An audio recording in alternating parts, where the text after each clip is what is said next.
Come, settle in now, pull whatever warmth you have around you, and let the sound of the ordinary world begin to fall away. You are in exactly the right place, at exactly the right hour, and there is nothing required of you tonight except to breathe slowly and listen. If these stories find you well, if you think you might want to return to this particular kind of darkness and quiet and ancient world, you might consider subscribing wherever you find your podcasts, so that these voices are easy to find again when the next night comes and sleep feels far away. And if you feel moved to leave a small trace of yourself tonight, a comment saying where in the world you are listening from, somewhere warm or cold, northern or southern, a city or a hill, or a room at the edge of the sea, then know that you would be joining a quiet and scattered community of people all over the earth who are doing exactly what you are doing right now, lying still, letting history carry them gently under. But for now, let all of that go. Let us begin. Close your eyes, if you have not already, and imagine the smell of wood smoke carried on a breeze that comes in off the Tiber, cool and faintly green, the way river air always carries something of the land it has passed through before arriving where you stand. The year is somewhere deep in what we would come to call the 1st century before the birth of Christ, and the city of Rome is not yet an empire, though it is pressing toward one with every passing decade, the way a river presses at the bend in its banks, patient and enormous, and entirely unaware of what it is doing. It is a republic still, at least in its forms and its language and its long-held pride. Men speak of freedom and of law, of the Senate and the people, of ancient traditions worn smooth as river stones from centuries of use. And yet underneath all of this, in the cobbled streets and the crowded insulae and the marble steps of temples that smell of incense and old blood, there is a kind of restlessness, a slow-building heat that has not yet found its name. Picture now the hills themselves, because the city cannot be understood without them. There are 7, the story goes, though the boundaries between them blur and shift, depending on who is doing the counting, and they rise from the flat land and the marshes in that particular way of Roman hills, gradual at first and then definitive, giving views that explain everything about why this place was chosen and why it held. The Palatine carries itself with the quiet authority of old money, its summits scattered with the houses of those families who have always lived there, who feel that the ground beneath their feet is, in some essential way, their own. The Capitoline is smaller, but weightier, the home of the great temple of Jupiter that watches over everything below with that particular expression of stone gods, which is to say no expression at all, only presence. And then the Aventine, slightly rougher around its edges, the place where those who are not quite at the center of things have always found room to breathe.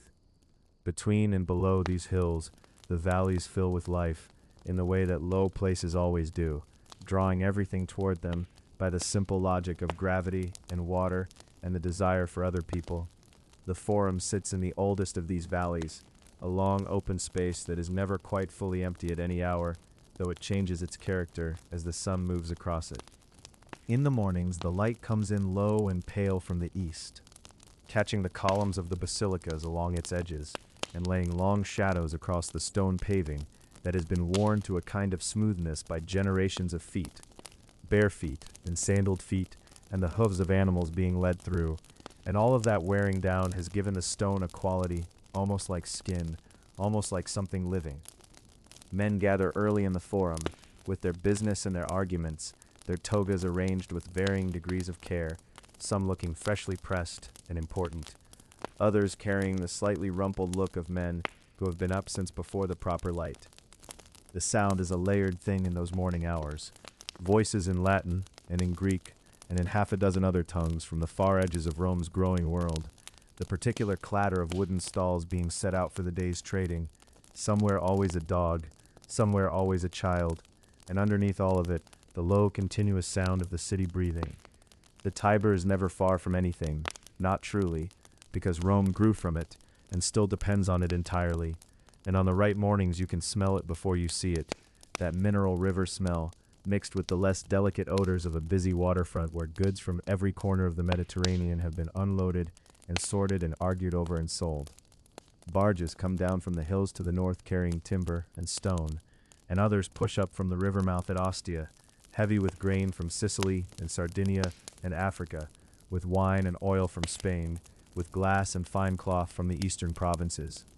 The rivermen who work these boats are brown and rope-muscled, and possessed of a particular kind of self-sufficiency that comes from spending your life between two places without quite belonging to either. They eat at the stalls near the wharves, folded bread filled with whatever is cheapest and most filling, and they drink the rough wine that Rome produces in industrial quantities to keep an enormous city of people in that state of mild warmth that makes everything more bearable. Wander further now, up through the streets that wind between the hills, where the buildings press close together and the upper floors of the insulae lean toward one another like old neighbors sharing a confidence, blocking the sky to a narrow ribbon of blue or gray depending on the season.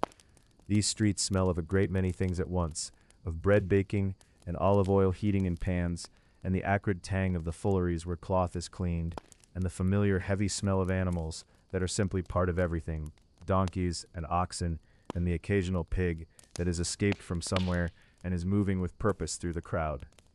The ground underfoot is uneven in these narrower streets, the paving stones shifting and sometimes absent altogether, and the walls on either side are painted in colors that the sun and weather have been working on for years, faded reds and yellowing whites, and the ghost of an advertisement for a tavern that may or may not still exist around the corner.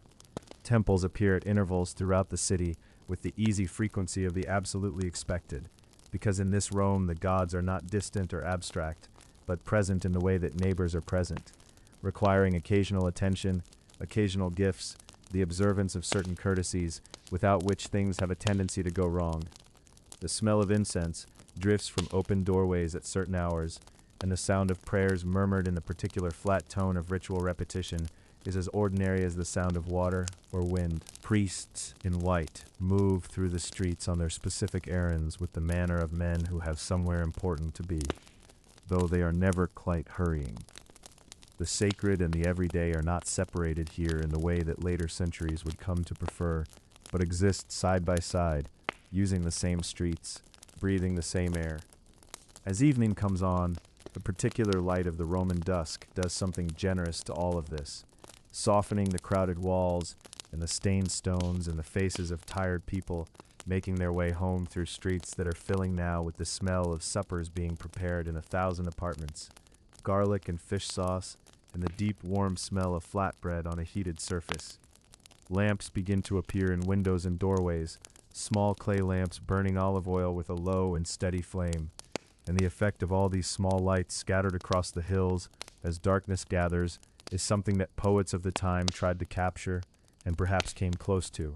though the actual sight of it, were you standing on one of the high places in the last of the evening light, would still have been more than any words quite manage. Into this world, into these particular streets and smells and sounds, into this republic that is quietly becoming something else without fully admitting it, a child will be born, a Roman child from a Roman family with Roman ambitions and a Roman appetite for the world. The hills are here, the river is here, the smoke from 10,000 lamps is drifting up into a sky that does not know any of the names we have since given to the things that are about to happen.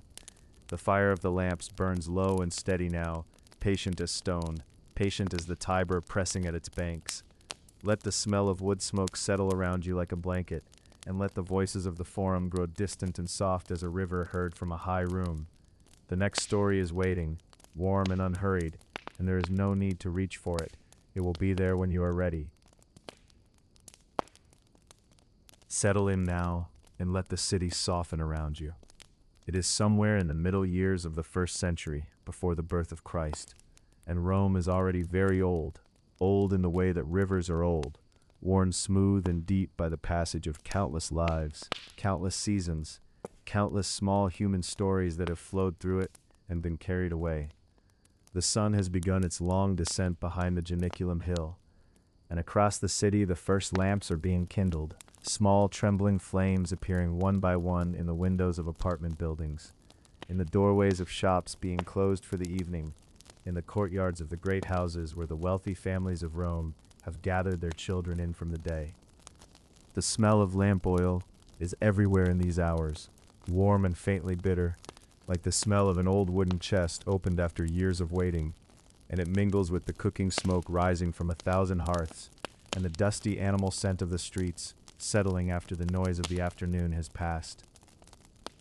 It is into this lamplit city, into these particular smells and sounds and shadows, that Marcus Antonius was born, in or very near the 83rd year before the birth of Christ, though the precise date has been softened by time, and the scholars have never quite agreed upon it. What matters more than the exact day is the world that received him, the household, the family, the tangled web of names and obligations and stories that Romans carried with them, the way other peoples carry their gods, close to the body, never quite set down. His father's family bore the name Antonius, a name that already carried some distinction in Rome, though not the highest kind of distinction, not the cold marble grandeur of the oldest aristocratic lines, but something warmer and more complicated than that. The family traced itself, or so the story goes, back to Anton, a son of the hero Hercules, which was exactly the sort of ancestral claim that Romans of ambition like to make, grounding their present lives in the deep soil of myth, giving their children something vast to measure themselves against. Whether anyone truly believed this lineage is another question entirely, and perhaps the Romans themselves did not always draw a clear line between believing and simply finding a thing useful to say. His grandfather, also named Marcus Antonius, had been a man of genuine achievement, a celebrated orator whose speeches, the story goes, were admired for their clarity and force, a man who had climbed high in the Roman world through the particular Roman art of persuasion, the management of words before crowds and in courts of law. He had been granted the honor of a triumph, that slow golden procession through the streets of Rome that was the highest public glory a general could receive. Though his triumph had come from campaigns in the western Mediterranean and had not made him legendary in the way that later men would become legendary, still, the grandfather's name was a real name, a name with weight to it, and young Marcus Antonius would have grown up knowing it, feeling the slight pressure of it against him the way a child feels the pressure of a hand placed gently on the shoulder. His father, the second Marcus Antonius, was a gentler figure, a man whom history has treated rather kindly in the sense that it has largely forgotten him, which is sometimes the same thing. He served as a naval commander and was sent to deal with pirates in the waters around Crete, a task that did not go especially well, and which earned him the slightly unkind nickname Creticus, meaning the man of Crete, though the campaign itself was remembered more for its difficulties than its glories. He died when his son was still young, leaving the boy to be raised by his mother and by the shifting currents of a household without its patriarch. His mother was Julia, and here the lamplight in the family story grows a little warmer, a little steadier. Julia was a woman of the Julian family, one of Rome's oldest and most distinguished lines, the same family that would later produce Julius Caesar himself, though at the time of her marriage to Marcus Antonius the full weight of that name had not yet become what it would become. She was, by all accounts that have come down to us, a woman of considerable intelligence and presence,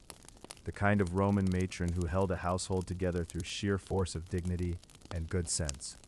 who managed money and relationships and social obligations with the quiet competence that Roman society expected from its women, and rarely acknowledged in anything more than passing. She remarried after the death of Antony's father, taking as her second husband a man named Publius Cornelius Lentulus Sura, who was himself a figure of some ambition and considerable political entanglement. He would later become involved in the conspiracy of Catiline, that famous attempted overthrow of the Roman state, and would pay for it with his life, executed on the orders of the consul Cicero. All of this meant that young Marcus Antonius grew up in a household that was never quite still, never quite settled, a household where politics pressed against the walls from outside, where names mattered and alliances mattered, and the slipperiness of fortune was something a child could sense without yet having the words for it. He had brothers, Gaius and Lucius, and the three boys would have moved through the spaces of their childhood together, through the rooms of whatever house their mother kept, through the streets of the neighborhood, past the fountains and the small shrines to household gods that stood at every corner. The house itself, or the kinds of houses in which a family of middling senatorial rank would have lived, would have had its own gentle rhythms, its own particular textures. The atrium at the center with its open ceiling, and the shallow pool below to catch the rain, that impluvium which reflected the clouds and the passing light, in a small trembling square of sky brought inside the home. The smell of the garden beyond, herbs and cut stone and water, the kind of smell that belongs to enclosed and sheltered places. The tablinum where the Father's business was conducted, where visitors were received and clients waited, and the slow machinery of Roman social obligation was maintained. And in the kitchens and the back rooms, the household slaves moving quietly about their work, the sound of grinding grain and the low murmur of voices. The particular domestic music of a large Roman household going about its day. The boys would have received an education, reading and writing and rhetoric, the bones of Roman learning, the things a young man of their class was expected to carry into adult life as naturally as he carried his name. They would have learned their letters from a grammaticus, perhaps seated in some portico or rented room with other boys of similar station, scratching their exercises onto wax tablets with a stylus, while the sounds of the street drifted in from outside. They would have heard the great speeches read to them, the words of their grandfather and others like him.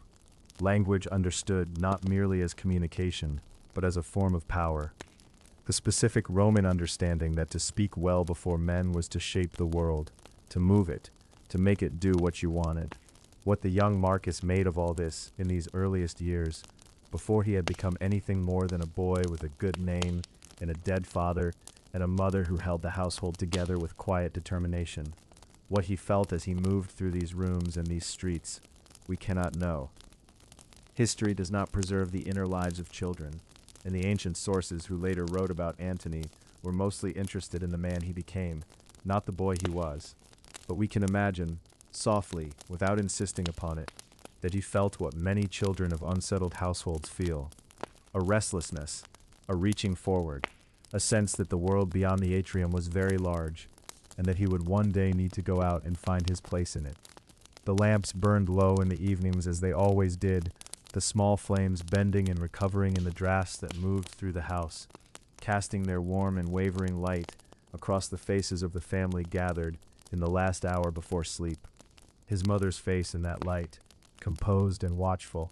his brothers beside him, already drifting, the smell of the oil, familiar and constant, the smell of the city's nights. Tomorrow he would be a little older, and the city beyond the walls of the house would still be there, enormous and indifferent and full of possibility, waiting for him to grow large enough to step out into it. In the morning, when the light returned, the streets of that city would open up again in all their noise and color, the markets and temples and taverns, the whole vast ordinary life of Rome, going about its business, which we might wander through a little while together, before the night grows any deeper. Dawn arrives in Rome before the sun does. It comes first as a softening of the darkness above the Capitoline hill, a slow gray loosening of the night sky that turns the stars faint and uncertain, one by one, until only the brightest remain, hanging like the last embers of a fire that has burned all the way down to ash. And then, very gradually, the hills themselves begin to separate from the darkness, first as suggestions, as shapes, as the memory of shapes, and the city breathes its first breath of the day, a long, slow exhalation that smells of bread and river water and the cold stone of 1,000 narrow streets. This is the Rome that the boy Antonius would have known. Not the marble Rome of later emperors, gleaming and impossible, but a rougher, older city, a city of terracotta and travertine, of brick darkened by years of cooking smoke, of temples whose columns had been touched by so many hands that their surfaces had worn smooth and almost warm to the feel. A city that creaked and murmured and smelled of itself, of tallow and fish sauce, of the flowers piled before a god's doorway, of the dark loam carried in on sandals from the fields and hills beyond the city walls. It was a city of perhaps 500,000 souls, pressed together on 7 hills and in the valleys between them, and in the early morning hours, before the heat of the day settled in, it opened itself like a flower, slowly, in stages, breathing. The first sounds come from the bakers. Long before any respectable Roman citizen would think of stirring from his sleeping couch, the bakers have already been at their work for hours, and the smell of fresh bread moves through the streets ahead of the light, drifting down alleyways and through the gap beneath a closed door and into the dreams of the sleeping city. The bakeries of Rome, the pistrina as they were called, were everywhere in the old neighborhoods, their mills turned by blindfolded donkeys, walking slow, patient circles in the dark, grinding grain into flour with a sound like distant thunder, soft and rhythmic and constant. By the time the sky had turned from gray to rose, the first loaves were coming out of their clay ovens, round and golden, and faintly charred on the bottom, and the bakers' boys were already moving through the streets with baskets, and the day had truly begun.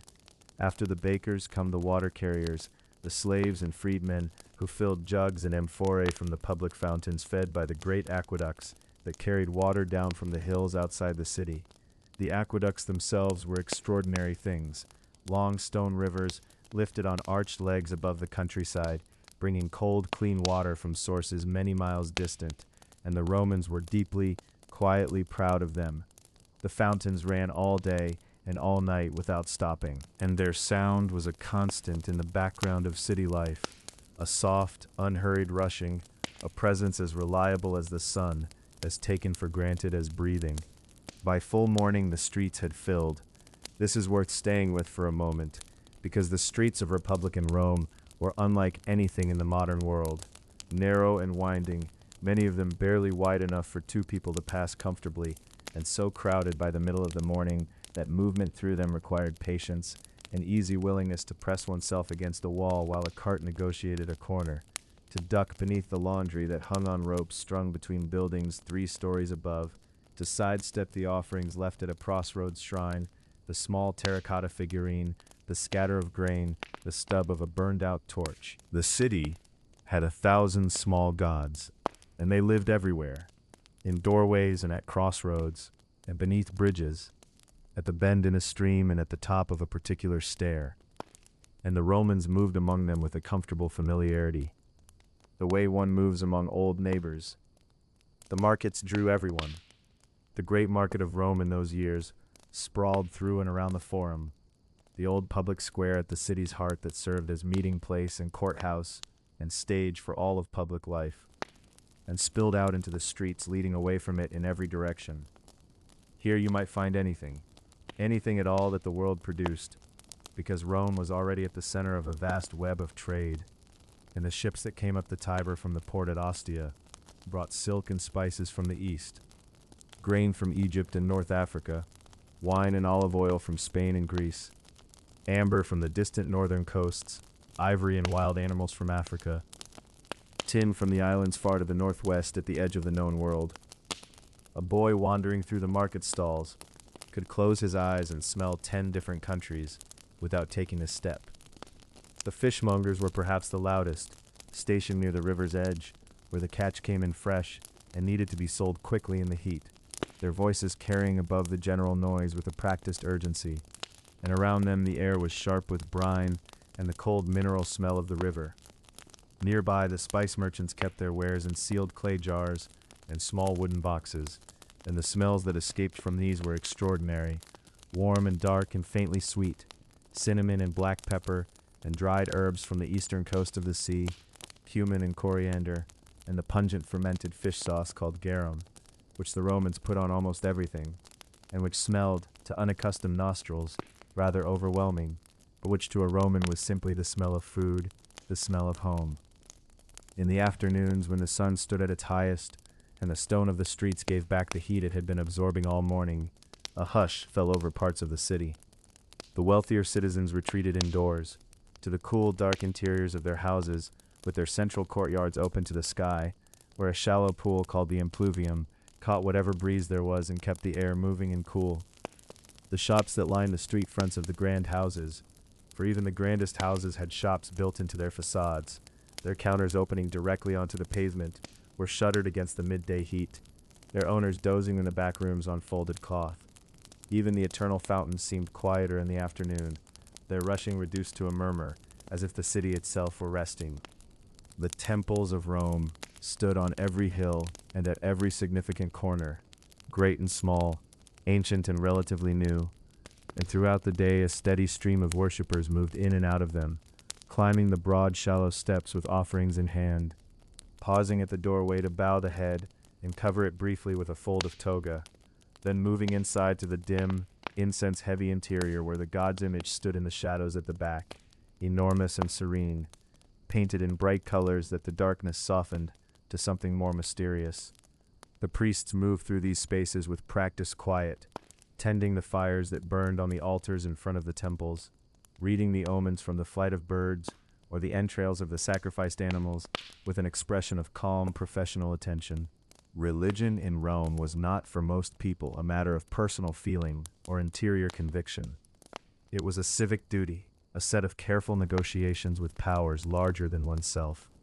a way of keeping the world in its proper order. And so the temples were busy, matter-of-fact, practically minded places, and the smoke that rose from their altars all day long drifted across the city and mingled with the cooking smoke and the dust and the breath of 500,000 living people, and the whole city smelled of it. As the light thickened and turned golden toward evening, the taverns came alive. The thermopolia of Rome, the hot food counters where working people ate their meals, since most residents of the city had no kitchens of their own, were set into walls all over the poorer neighborhoods, their counters faced with colored stone, fitted with round owls in which the clay pots of food sat warm and ready, their surfaces polished by years of elbows resting on them. Stewed lentils, roasted chickpeas, flatbread torn and dipped in oil, cheap wine cut with water and herbs, simple food, honest food, eaten standing up or perched on low stools in the street outside, in the company of neighbors and strangers and anyone else the day had deposited at this particular corner of the city. The voices rose and blended, Latin in a dozen regional accents, Greek, Aramaic, the rough music of languages carried in from every shore of the Mediterranean, and the laughter of strangers became, in time, the quiet comfort of people who had simply shared the same long day together. Torches began to appear in doorways and at the mouths of alleyways, small fires pushing back the gathering dark, their warm orange light falling across the faces of the people passing beneath them, making everyone look, for a moment, a little softer, a little less certain, a little more human. This was the city that held him, shaped him, filled his earliest senses. These were the streets that made him curious and restless in equal measure, the fires whose warmth he knew before he understood what it was to want something beyond the warmth. And when we move forward into his life, into the years when that restlessness would begin to find its edges and its direction, we will find it was always this city, its noise and its shadows, its smoke and its water, that he carried somewhere inside him, quietly, like a flame. Somewhere between boyhood and whatever comes after it, there is a season that Rome seemed almost designed to devour. That restless, unmoored stretch of years when a young man has enough freedom to find trouble, but not yet enough wisdom to step quietly around it. And Marcus Antonius, in the years that followed his adolescence, wandered directly into the heart of that season and made himself entirely at home there. He was, by most accounts, a striking figure in those years, broad through the shoulders in a way that suggested physical ease rather than effort, with a face that the ancient sources described as strong-jawed and open, carrying something of the hero about it even in repose. It is said he wore his beard in a style meant to recall the great Hercules himself, a comparison his family's mythology already encouraged, for the Antonii trace their lineage, at least in legend, all the way back to Anton, son of that demigod. And Marcus wore this inheritance as naturally as he wore his cloak, not with ceremony, but with a kind of easy, unconscious pride. He moved through the streets of Rome as though the city belonged to him, or perhaps as though he had not yet decided whether he wanted it to or not. Rome in those years was a city of perhaps 1 million souls, its alleys threading between great monuments and sagging tenement blocks, its mornings loud with the iron-rimmed wheels of delivery carts that were banned from the streets in daylight hours, and so rumbled through in darkness instead, their noise drifting up through the thin walls of apartments stacked 4 and 5 stories toward the smoke-hazed sky. The city smelled of bread and fish sauce, and the particular warm animal closeness of too many people living too near one another.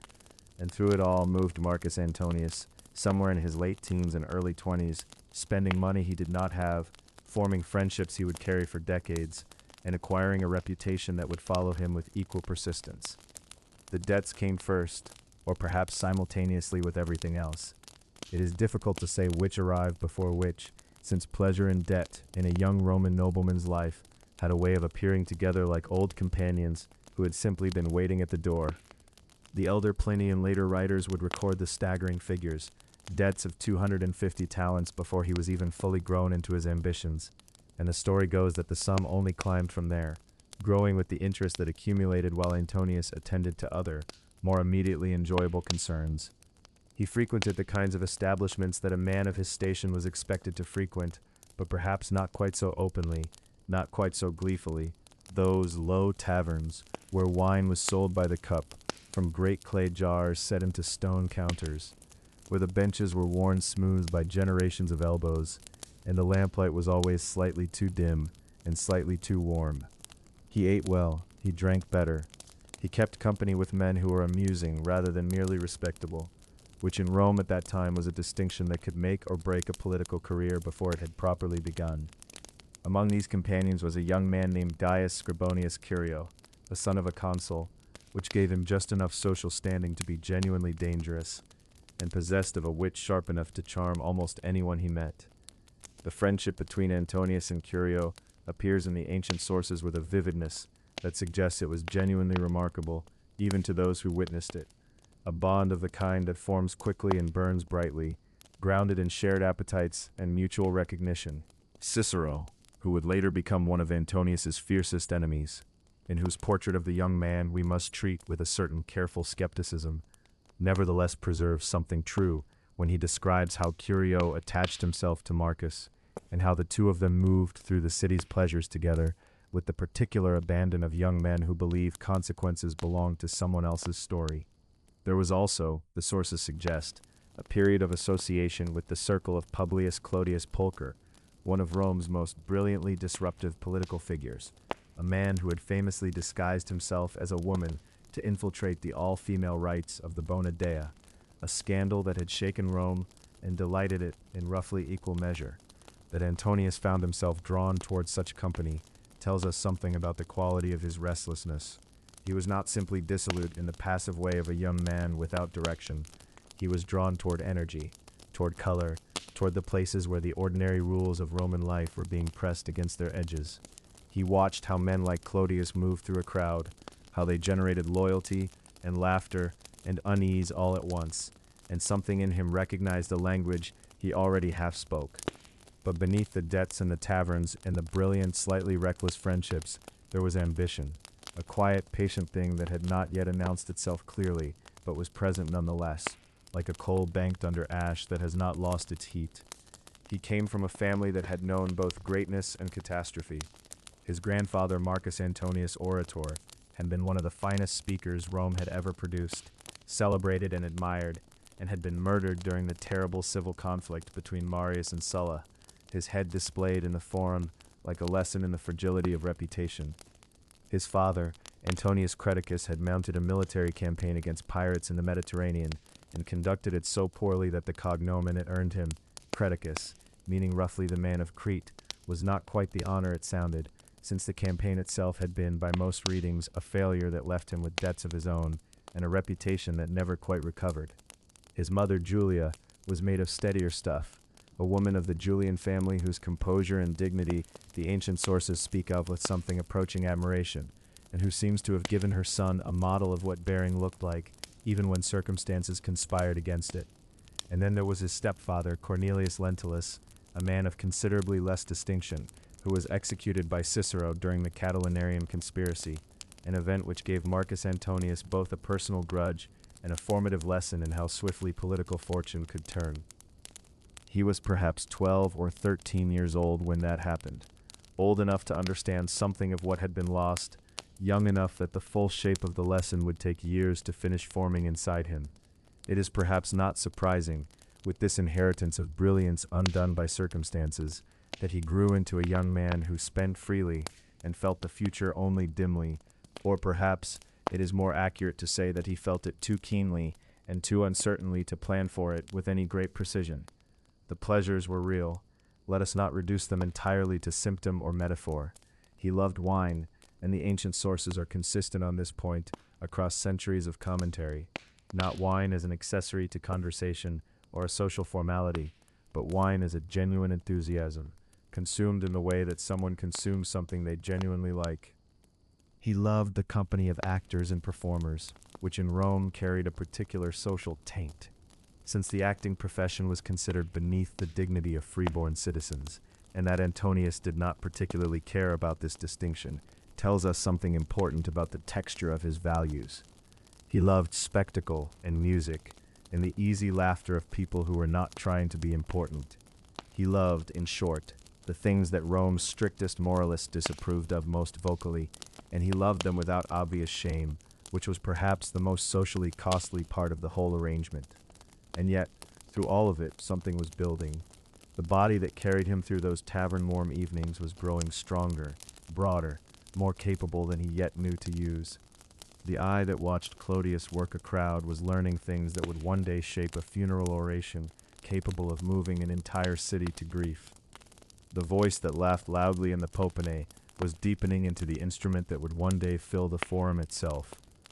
The young man running up debts in the lamplight of Rome was not yet the man he would become, but the man he would become was not so far beneath the surface as his creditors might have hoped. In time in these early years, had the quality of something that moved slowly, and then all at once, the life of pleasure would begin to yield to a different kind of calling. The city that had absorbed his youth so thoroughly would eventually point him outward, toward the wider world, toward the dust and discipline of the legions, and the strange open distances of the east.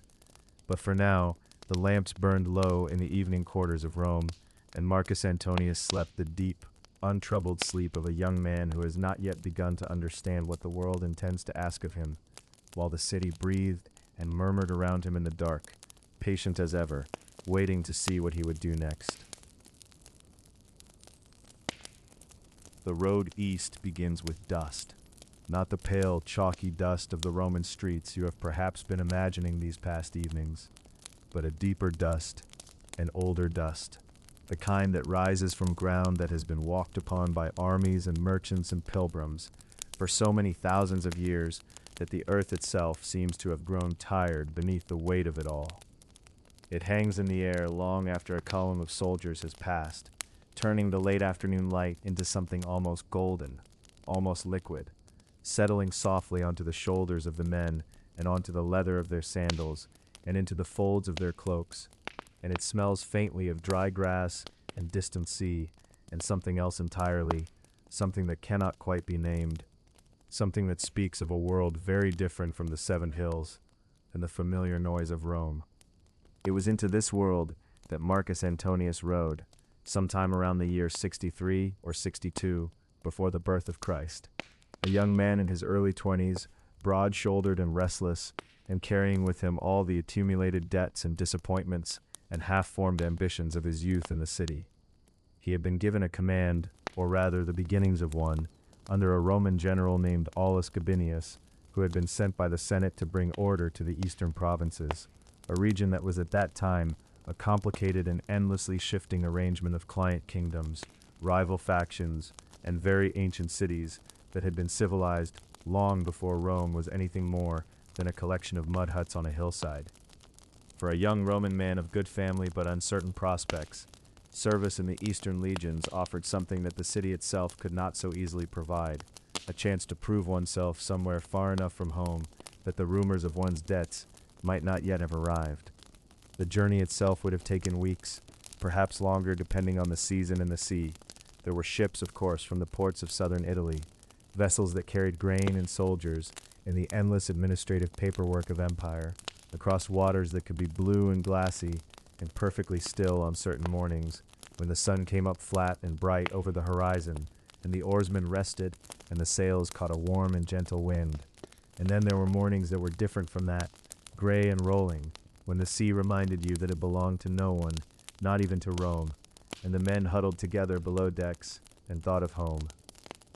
But Antony, by most accounts, was not a man much given to seasickness or homesickness, or the quieter kinds of suffering. He was, the story goes, constitutionally suited to the open world, to movement, to the feeling of arriving somewhere new. Syria received him like a long, slow breath. The province stretched from the mountains of the north down to the desert edges of the south, a land of extraordinary variety, of cedar forests and river valleys, and cities so old they seem to have grown rather than been built, their stones worn smooth by centuries of wind and hands and weather. The legions were encamped in various places throughout the region, and Antony took up his duties as an officer of cavalry, which suited him well. He had always been more comfortable on horseback than behind a desk, more at ease in the company of soldiers than in the company of lawyers and senators. There is something in the rhythm of a cavalry patrol, in the steady sound of hooves on dry earth, and the particular quality of the silence that falls when a column pauses at a ridge to look out over a valley below, that speaks to a certain kind of person.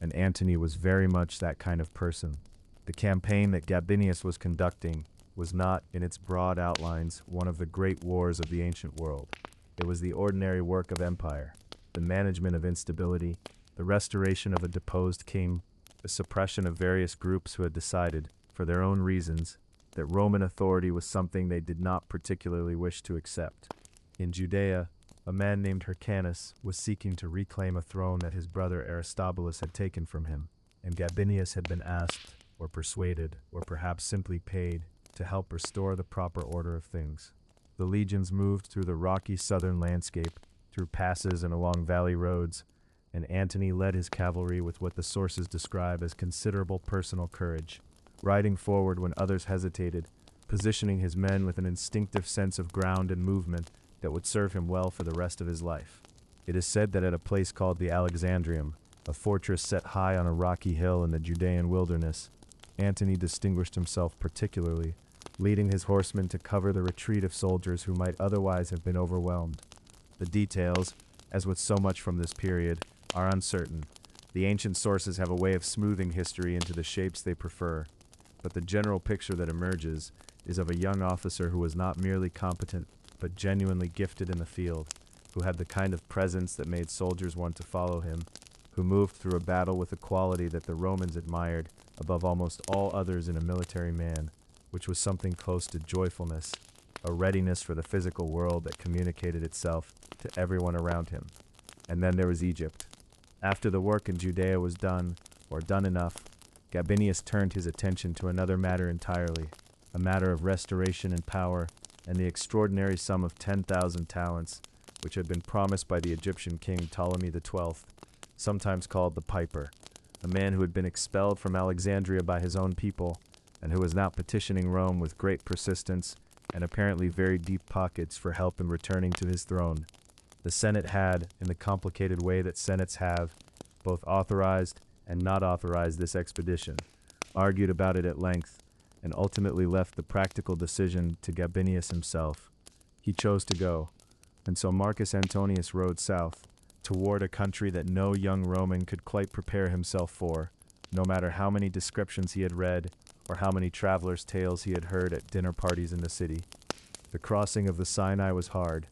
desert in the truest sense, flat and pale, and absolutely indifferent to human comfort, the sun pressing down without mercy, and the wind carrying sand into every fold of clothing, every corner of the supply wagons, every open water vessel. But beyond it, as the column descended toward the Nile Delta, and the first green edges of the Egyptian landscape began to appear on the horizon, there was something else entirely, something that stopped men in their tracks and made them stand still for a moment, just looking. It falls differently than it falls anywhere in Italy or Syria, cleaner and more direct, as though the air itself is thinner, more transparent, and the great flat landscape of the delta stretched away in every direction under this extraordinary light, threaded through with channels of water that caught the sun and held it, so that the whole country seemed to shimmer gently, to be made half of earth and half of reflection. Pelusium, the frontier city, fell quickly, and Antony is described by the historian Plutarch as having played a notable role in the fighting there, and also, and this is the detail that Plutarch seems to find most worth remembering, as having afterwards interceded for the lives of the Egyptian defenders who had been captured, showing mercy where another officer might have shown only calculation. Whether this speaks to genuine compassion or to a young man's awareness of how such gestures can be seen and remembered, it is impossible to say at this distance. Perhaps both, perhaps neither. Perhaps it was simply the impulse of a man who had not yet learned to be cruel, riding through a strange and beautiful country in the brightness of a morning unlike any morning he had known before. The legions restored Ptolemy to his throne. Alexandria received them cautiously, watchfully, with the particular reserve of a city that has been ruled by many different powers over many centuries and has learned not to celebrate too quickly. Antony would have seen the city only in passing from a soldier's perspective. The harbor and the walls, and the wide straight streets, the shapes of great buildings in the distance, the smell of the sea. He would not have known, could not have known, how much of his life was threaded through that city already, waiting for him in the years ahead. He was still a young man. The world was still opening. He rode back north through the delta with the slow, unhurried movement of an army that has done its work and is returning toward familiar ground. And the water of the Nile caught the evening light, as it always does, pale and gentle and endlessly patient, and the dust of the road settled on the surface of the puddles left by the irrigation channels, and everything grew quiet. Soon there would be other campaigns. Soon there would be a general unlike any other, a man whose name had already begun to travel east on the lips of every soldier who had served in Gaul, a man who had crossed rivers and forests and the limits of what anyone had thought possible. Soon there would be Caesar, but that was still ahead, still forming, still approaching as slowly and as surely as the tide. For now, the dust settled, the water held the last of the light, and the young soldier from Rome rested, somewhere in the ancient East. The fires of the legionary camps burned low in the evenings, and it is there, in the long amber glow of those fieldside flames, that we find Marcus Antonius again, no longer the restless young man wandering the debt-shadowed streets of Rome, but something newer, something harder and more purposeful, a figure beginning at last to understand the particular gravity of great men and how a life might be shaped by standing close to one. It was sometime in the middle years of the 5th decade before the birth of Christ that Antony made his way northward and westward to join the army of Gaius Julius Caesar, the proconsul whose campaigns in the vast territories beyond the Alps had already become the subject of breathless conversation in every portico and bathhouse back in the city he had left behind. Gaul was a world that most Romans knew only as a rumor, a dark and forested immensity beyond the comfortable borders of civilization, full of cold rivers and painted warriors, and skies that were said to press lower and grayer than any sky a man from the south had ever seen. Antony, who had already served in Syria and tasted the particular education that military life offers a young man of ambition,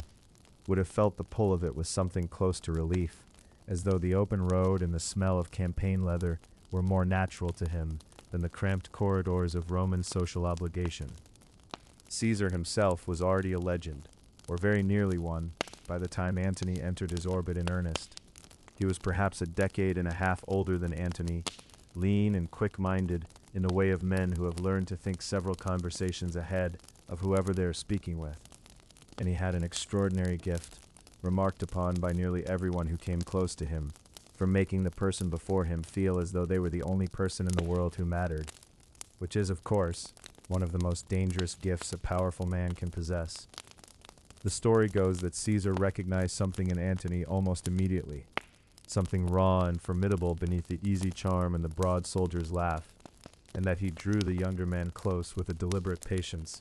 assigning him responsibilities that would test and shape him, rather than simply putting him to use. The Gallic campaigns were, by any measure, vast and brutal undertakings, years of marching through unfamiliar terrain, of siege works and river crossings, and the complicated diplomacy of alliances with tribes who mistrusted each other almost as much as they mistrusted Rome. We should not linger on the violence of those years, which was considerable and would sit uneasily with any restful mind this evening, but rather on the texture of the life that surrounded it,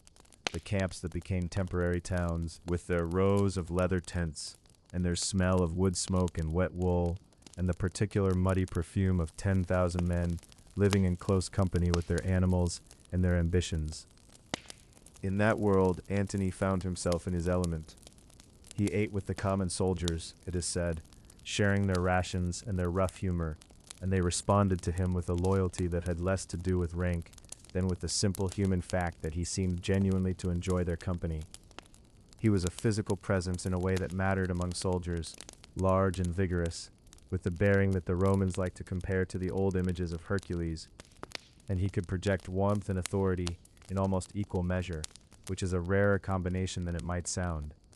Caesar gave him command of cavalry, and then greater responsibilities still, and it seems that Antony did not disappoint him. There is something almost restful in imagining those evenings when the two men might have conferred together in the proconsul's tent, the lamplight moving across maps that were still imprecise at their edges, the sounds of the camp settling into its nighttime rhythms outside, the distant whinny of a horse, the soft knock of wood on wood, the murmur of men speaking in the comfortable half-darkness of a fire burning down. Caesar would have spoken, and Antony would have listened, and perhaps in those hours something passed between them that was more than command and obedience, something that looked, in its way, like the particular warmth of men who have recognized in each other a quality they value and cannot easily find. The years in Gaul were not unbroken service. Antony moved back and forth between the northern campaigns and the city, drawn into the increasingly turbulent political life of Rome, about which we will speak more gently in the chapter that follows this one. But always he returned to Caesar's side, and always Caesar seemed to find new uses for his energy and his capacity for fierce, uncomplicated action. It is said that Caesar valued Antony's ability to do what needed to be done without excessive deliberation in moments when deliberation was a luxury no one could afford, which is a quality that in peacetime might look like impulsiveness, but in the field looks like something considerably more useful. And then came the winter of 49 years before the birth of Christ, and with it the moment that would change everything, not only for these two men, but for Rome itself, and in ways that would ripple forward through centuries of history into a world that neither of them could have clearly imagined. Caesar stood at the banks of the Rubicon, that small and in most seasons unremarkable river in northern Italy that served as the legal boundary between the province he governed and the territory under the Senate's direct authority. The law was clear and had been clear for generations. A general did not cross that boundary with his army. To do so was to make war upon Rome itself, to dissolve in a single act all the careful legal fictions that kept military power and civil power from colliding with catastrophic force. Caesar crossed it anyway, and Antony was with him. The details of that crossing have been told and retold so many times that the story has acquired the quality of myth, which is perhaps appropriate for a moment that truly did divide the ancient world into a before and an after. It is said that Caesar paused at the river's edge for some time, weighing what he was about to do with a stillness that those who were with him found unsettling in a man they knew to be decisive by nature. The night was cold, or so the story goes, and the water of the Rubicon was dark and quick with winter rain, and the sound of it moving over its stones was the only sound for a long moment. And then Caesar gave the order, and the legions began to cross, and the world that had existed until that moment, the old republic, with all its rituals and its balances and its carefully maintained pretensions, began its long and irreversible transformation into something else. What Antony felt in that moment we cannot know with any certainty. He was a man of action, more than of recorded reflection, and the inner weather of his thoughts, as he waded or rode across that cold river in the dark of a January night, has not come down to us in any form we can fully trust. But we might imagine that he felt, along with whatever else was moving through him, something clarifying. The sensation that sometimes comes when a long period of ambiguity is ended by a single irrevocable choice, when the path ahead narrows into something certain and straight, even if it is also steep and perilous. He had chosen his man. He had crossed with him. Whatever came next, it would come to them together. The legions moved south through a peninsula that had been expecting them and was not, in the end, entirely unwilling to receive them. Town after town opened its gates without resistance, and the army that had spent years hardening itself against the warriors of Gaul found itself marching through the soft winter landscape of Italy in something that felt almost like a procession. Rome itself waited, uncertain and unsteady, for whatever was coming. But tonight we need not follow the road all the way to its destination. It is enough to rest here for a moment in the imagination of that crossing. The dark water, the cold air, the sound of thousands of feet moving through the shallows, and somewhere in the middle of it all, this broad-shouldered young general whose life was now entirely bound up with the life of the man beside him. The campfires of Caesar's army burned along the Italian roads that night, small warm points of light scattered across the darkness of the landscape, and the smoke of them rose slowly into a sky that was clear and very full of stars, and the world rested in the particular silence that sometimes follows an enormous decision, as though everything were holding its breath before the next movement begins. Let the smoke drift upward, and let the stars be still above you, and let the twilight of that old January night settle around your shoulders like a cloak. In the chapter that follows, we will find Antony in Rome itself, not as a visitor or a traveler, but as something far more consequential, left in charge of the city while Caesar's attention turned outward again, navigating a world of whispers and factions, and late-night political maneuvering, in the lamplit rooms of a city that was trying very hard to understand what it had just become. But that is a story for another slow and restful evening, and for now there is only the quiet, and the distant sound of water moving over stones, and the gentle dark. The lamps of Rome burned all through the night in those years, or so it seemed to those who lived through them. Oil flames trembling in clay cups, set into the walls of corridors and atria, throwing long amber shadows across mosaic floors, filling the quiet hours with the soft, restless smell of warm wax and smoke. It was a city that never entirely slept, and in the years when Julius Caesar had ridden north and east and south again to finish the work of conquest and consolidation, Rome itself became a place suspended between one kind of order and another, waiting, uncertain, lit by those same small fires that had always burned in its temples and its homes and its street corner shrines. Into that uncertain light stepped Marcus Antonius, still a young man by the measure of Roman ambition, but carrying now a weight of responsibility that would have bent a lesser character entirely in two. Caesar had named him Master of the Horse, the ancient title given to a dictator's second in command, and it was a role that sounded grander in the speaking of it than it sometimes felt in the living of it. The Master of the Horse was, in the formal language of the old republic, the man who commanded the cavalry in the dictator's absence, who kept the machinery of governance turning, who sat in the seat of delegated power and tried not to let the whole apparatus grind itself apart. In practice, it meant that Antony was left behind in Rome, while Caesar went to finish campaigns in Spain and elsewhere, and being left behind in Rome in those years was not a comfortable position for a man of restless energies and large appetites. The city had a way of turning such men against themselves if they were not careful, and there were those in the Senate and in the narrow streets of the Suburra who watched Antony's every movement with the patient, calculating attention of people who have nothing to do but wait for mistakes. And mistakes, it must be said, were not difficult to make. The political landscape of Rome at this time was something like those decorative labyrinths that wealthy men sometimes laid out in their garden terraces, beautiful from a distance, bewildering from within, and designed to lead the unwary traveler around and around without ever quite arriving anywhere. The Senate still met, still debated, still carried within itself the memory of centuries of republican governance, even as the reality of Caesar's power made those debates increasingly theatrical. Men of the old families watched the new arrangements, with expressions carefully composed to reveal nothing, and spoke in the Senate in voices measured and precise, saying one thing and meaning three others. Antony sat among them and tried to hold the shape of Caesar's intentions in his mind like a lantern in a dark room, using its light to find his way through each day's particular complications. There were genuine difficulties of governance, the kind that come with any large and complex city, being administered by a man whose principle is elsewhere and whose enemies are everywhere. Antony had to manage the distribution of lands, the movement of money, the satisfaction of veterans who had been promised rewards and were not inclined to wait politely for them. He had to attend to the courts, to the markets, to the endless low-level friction of a city in which some men had benefited enormously from Caesar's rise and others had lost everything they once possessed. He did these things with varying degrees of success. It is said that he was often generous in ways that felt improvised rather than planned, that he sometimes made decisions with the swift confidence of a soldier when the situation required the slow deliberation of a lawyer, and that more than once his patience with the formal procedures of Roman governance wore visibly thin in public settings where visible thinness of patience was not politically useful. There was an episode, or so the story goes, involving the house of Pompey, that great general whom Caesar had defeated, and whose death had come in Egypt not long before.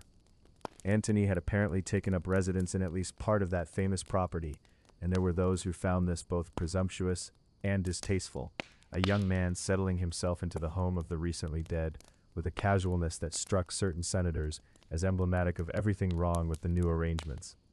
Whether Antony gave much thought to these objections is uncertain. He was not by temperament a man who suffered symbolic criticism gracefully, and the impression he made on the old guard of the Senate during these years was not always the one Caesar would have wished him to make. He was not without allies, of course. Antony had always known how to make friends among men who appreciated directness and physical courage and a certain uncomplicated appetite for the pleasures of the world. His circle included soldiers, poets, merchants, and men of the theater, and he moved among all of them with an easy warmth that the more rigid members of the aristocracy found either charming or vulgar, depending entirely on their own dispositions.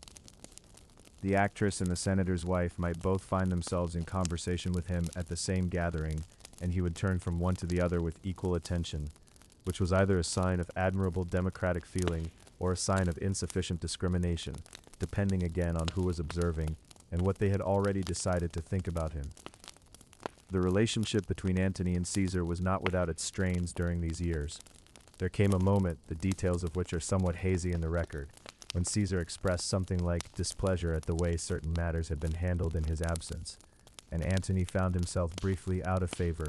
A cold wind from the north, felt in the sudden cooling of certain correspondences and the absence of his name from certain calculations. For a man of Antony's pride, this was a peculiar pain, not the sharp, clean pain of a wound received in battle, but the duller, more bewildering discomfort of a man who has done what he believed was expected of him, and found that expectation was not the simple thing he had assumed it to be. He bore it with more patience than some might have expected from him, managing his affairs, keeping the city's machinery moving, trusting that the relationship would find its way back to warmer ground when Caesar returned. And it did, more or less, as these things tend to do when both men need each other and understand it clearly enough.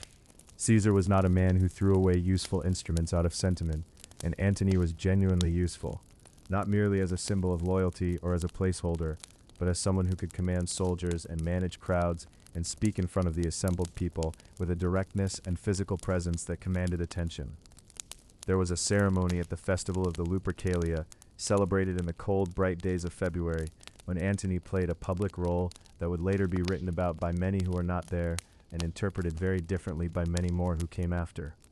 He offered Caesar a crown, and Caesar declined it, and the crowd roared in approval of the declining. Whether this was a rehearsed performance or a genuine test of public feeling, or something else entirely, is one of those questions that the lamplight of history cannot quite illuminate with certainty. What is clear is that Antony stood in that public moment as Caesar's instrument, his closest associate, the man to whom the dictator had entrusted the city and the future of his arrangements, and that both men must have known, in the weeks that followed, that whatever came next would come very soon. The city felt it too, in ways that are difficult to describe precisely, but that seem to have been widely sensed. A quality in the air of those late winter days, a particular tension in the way conversations paused when certain subjects were approached, a watchfulness in the forum that went beyond the ordinary watchfulness of a city full of ambitious men. The lamps in the temples burned steadily, as they always had, their flames fed by oil brought up the Tiber on flat-bottomed boats from the coast, the same oil that had fed the same flames for generations of Romans who had prayed in those same cool stone spaces for guidance and protection and the turning aside of misfortune. Antony moved through those days as he had always moved through the world, with energy, with appetite, with a confidence in his own body and his own judgment that was both his greatest strength and sometimes the thing that made him least aware of what was gathering in the shadows just beyond the reach of the firelight. He did not know what the Ides of March would bring, and there is something quietly melancholy in imagining him going about his days in that late winter city, visiting the markets and the Senate and the houses of his friends, a man at the height of his power, who was also, without quite knowing it, standing at the very edge of the world he had built. But that belongs to another night's telling. For now, let the city rest around him, its streets growing quiet as the hours lengthened, the oil lamps burning lower and lower in their cups, the 7 hills settling into darkness one by one. The 15th day of March had begun as so many days in Rome began with the sound of birds. They moved through the pre-dawn air above the Tiber, above the temple rooftops, above the cramped and sleeping insulae of the Subura, their calls thin and distant, and carrying that particular quality of early morning sound that belongs to no season and every season at once, hollow, clean, already fading before it fully arrives. The city breathed in the darkness before the sun,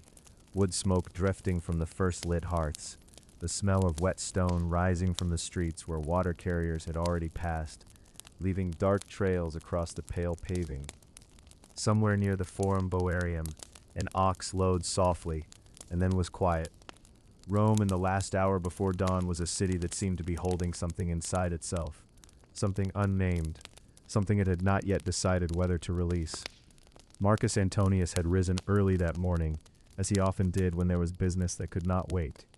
It is said that the two men had walked together the evening before, Caesar and Antony, and that their conversation had been ordinary, the kind of easy, unhurried talk that passes between men who have known each other long enough to leave the larger things unspoken. The story goes that Antony had been met on his way to the Senate House by someone who pressed a warning into his hand, a written note, a whisper, something that might have changed everything if the morning had unfolded differently. But mornings do not always unfold as they might.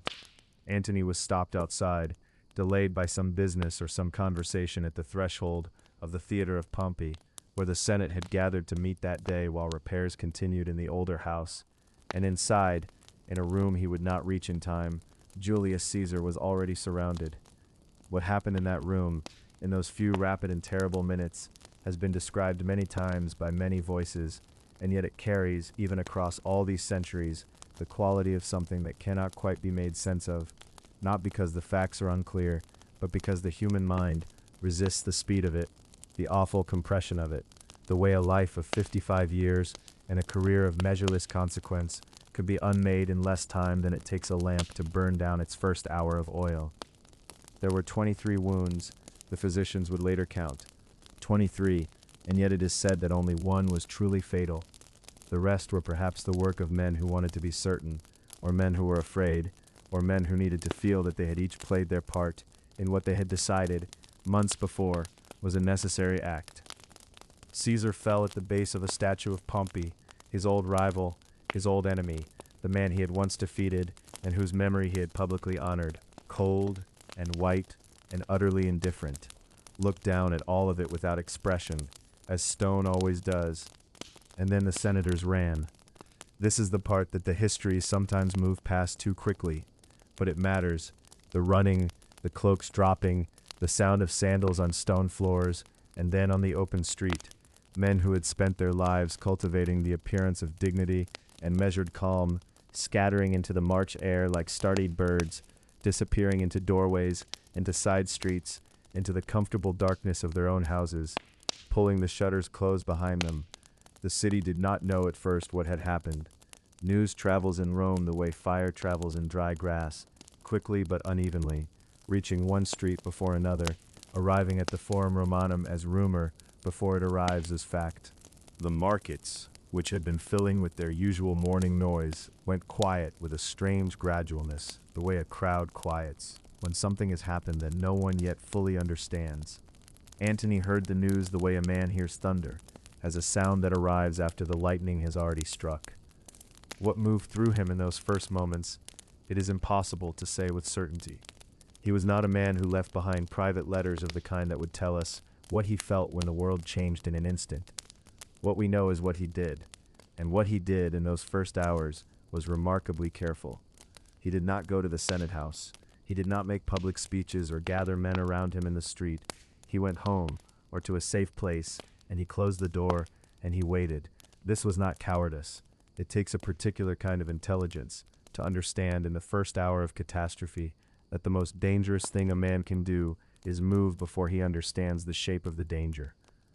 The conspirators, the men who called themselves liberators, had gathered on the Capitoline Hill with their daggers still bloodied, and they were waiting too, waiting to see how the city would respond, whether the people would fill the streets with celebration or with grief.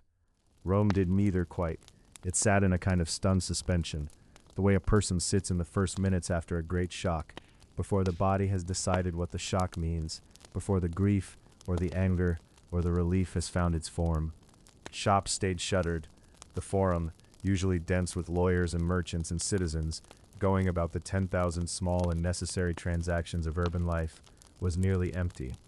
The sound of the city had changed, not silent, but altered, the way a familiar room sounds altered when something large has been removed from it, when you can hear the absence of a thing you had grown so accustomed to that you had stopped noticing it was there.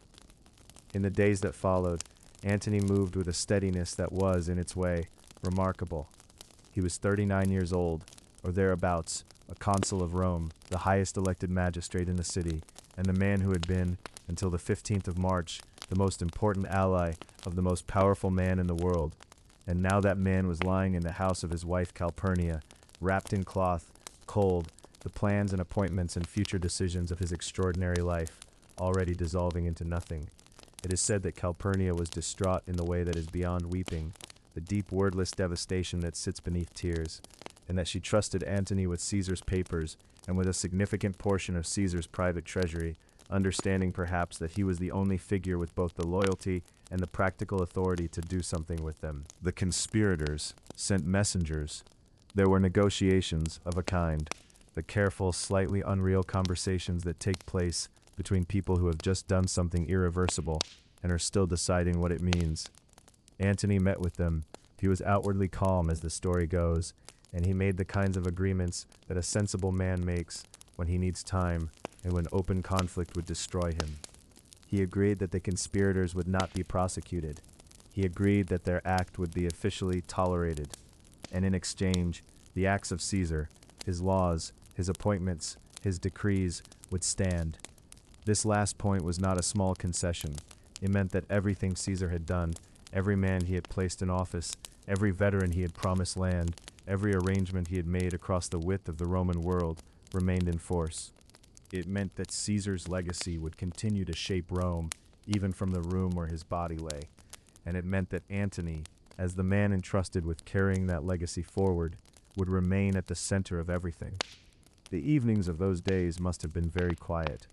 The city that had so recently been loud with festival, with the bustle of a republic that had, under Caesar, begun to feel almost like peace. That city had drawn inward, into its houses, into its courtyards, behind its walls. Lamps burned in windows all across the hills, small warm points of light against the darkness, each one marking a household where people sat together and spoke in low voices about what had happened, and what would come next, and what exactly they were supposed to feel about all of it. There was grief for Caesar in those rooms, and there was relief, and there was fear, and there was the particular anxiety of people who understand that something large and settled has just become uncertain again, and that the road ahead has not yet found its shape. Antony sat somewhere in that lamplit city, in those long March evenings, with Caesar's papers before him, and the weight of the next days pressing down on everything. He had survived. He had kept his footing in the first hours of chaos, when many men had simply vanished into their own fear. And there was something coming, something he was already beginning, quietly, to prepare for. Not a battle, not yet. Something older and stranger, and in its own way more powerful than any battle. There was a body to be honored, and a city to be spoken to, and words that had been forming themselves, perhaps without his quite knowing it, somewhere in the back of his restless, capable, sorrow-touched mind. And across Rome, in house after house, the oil lamps burned low, and the night deepened, and morning was still a long way away. The torches were already lit when morning came to Rome,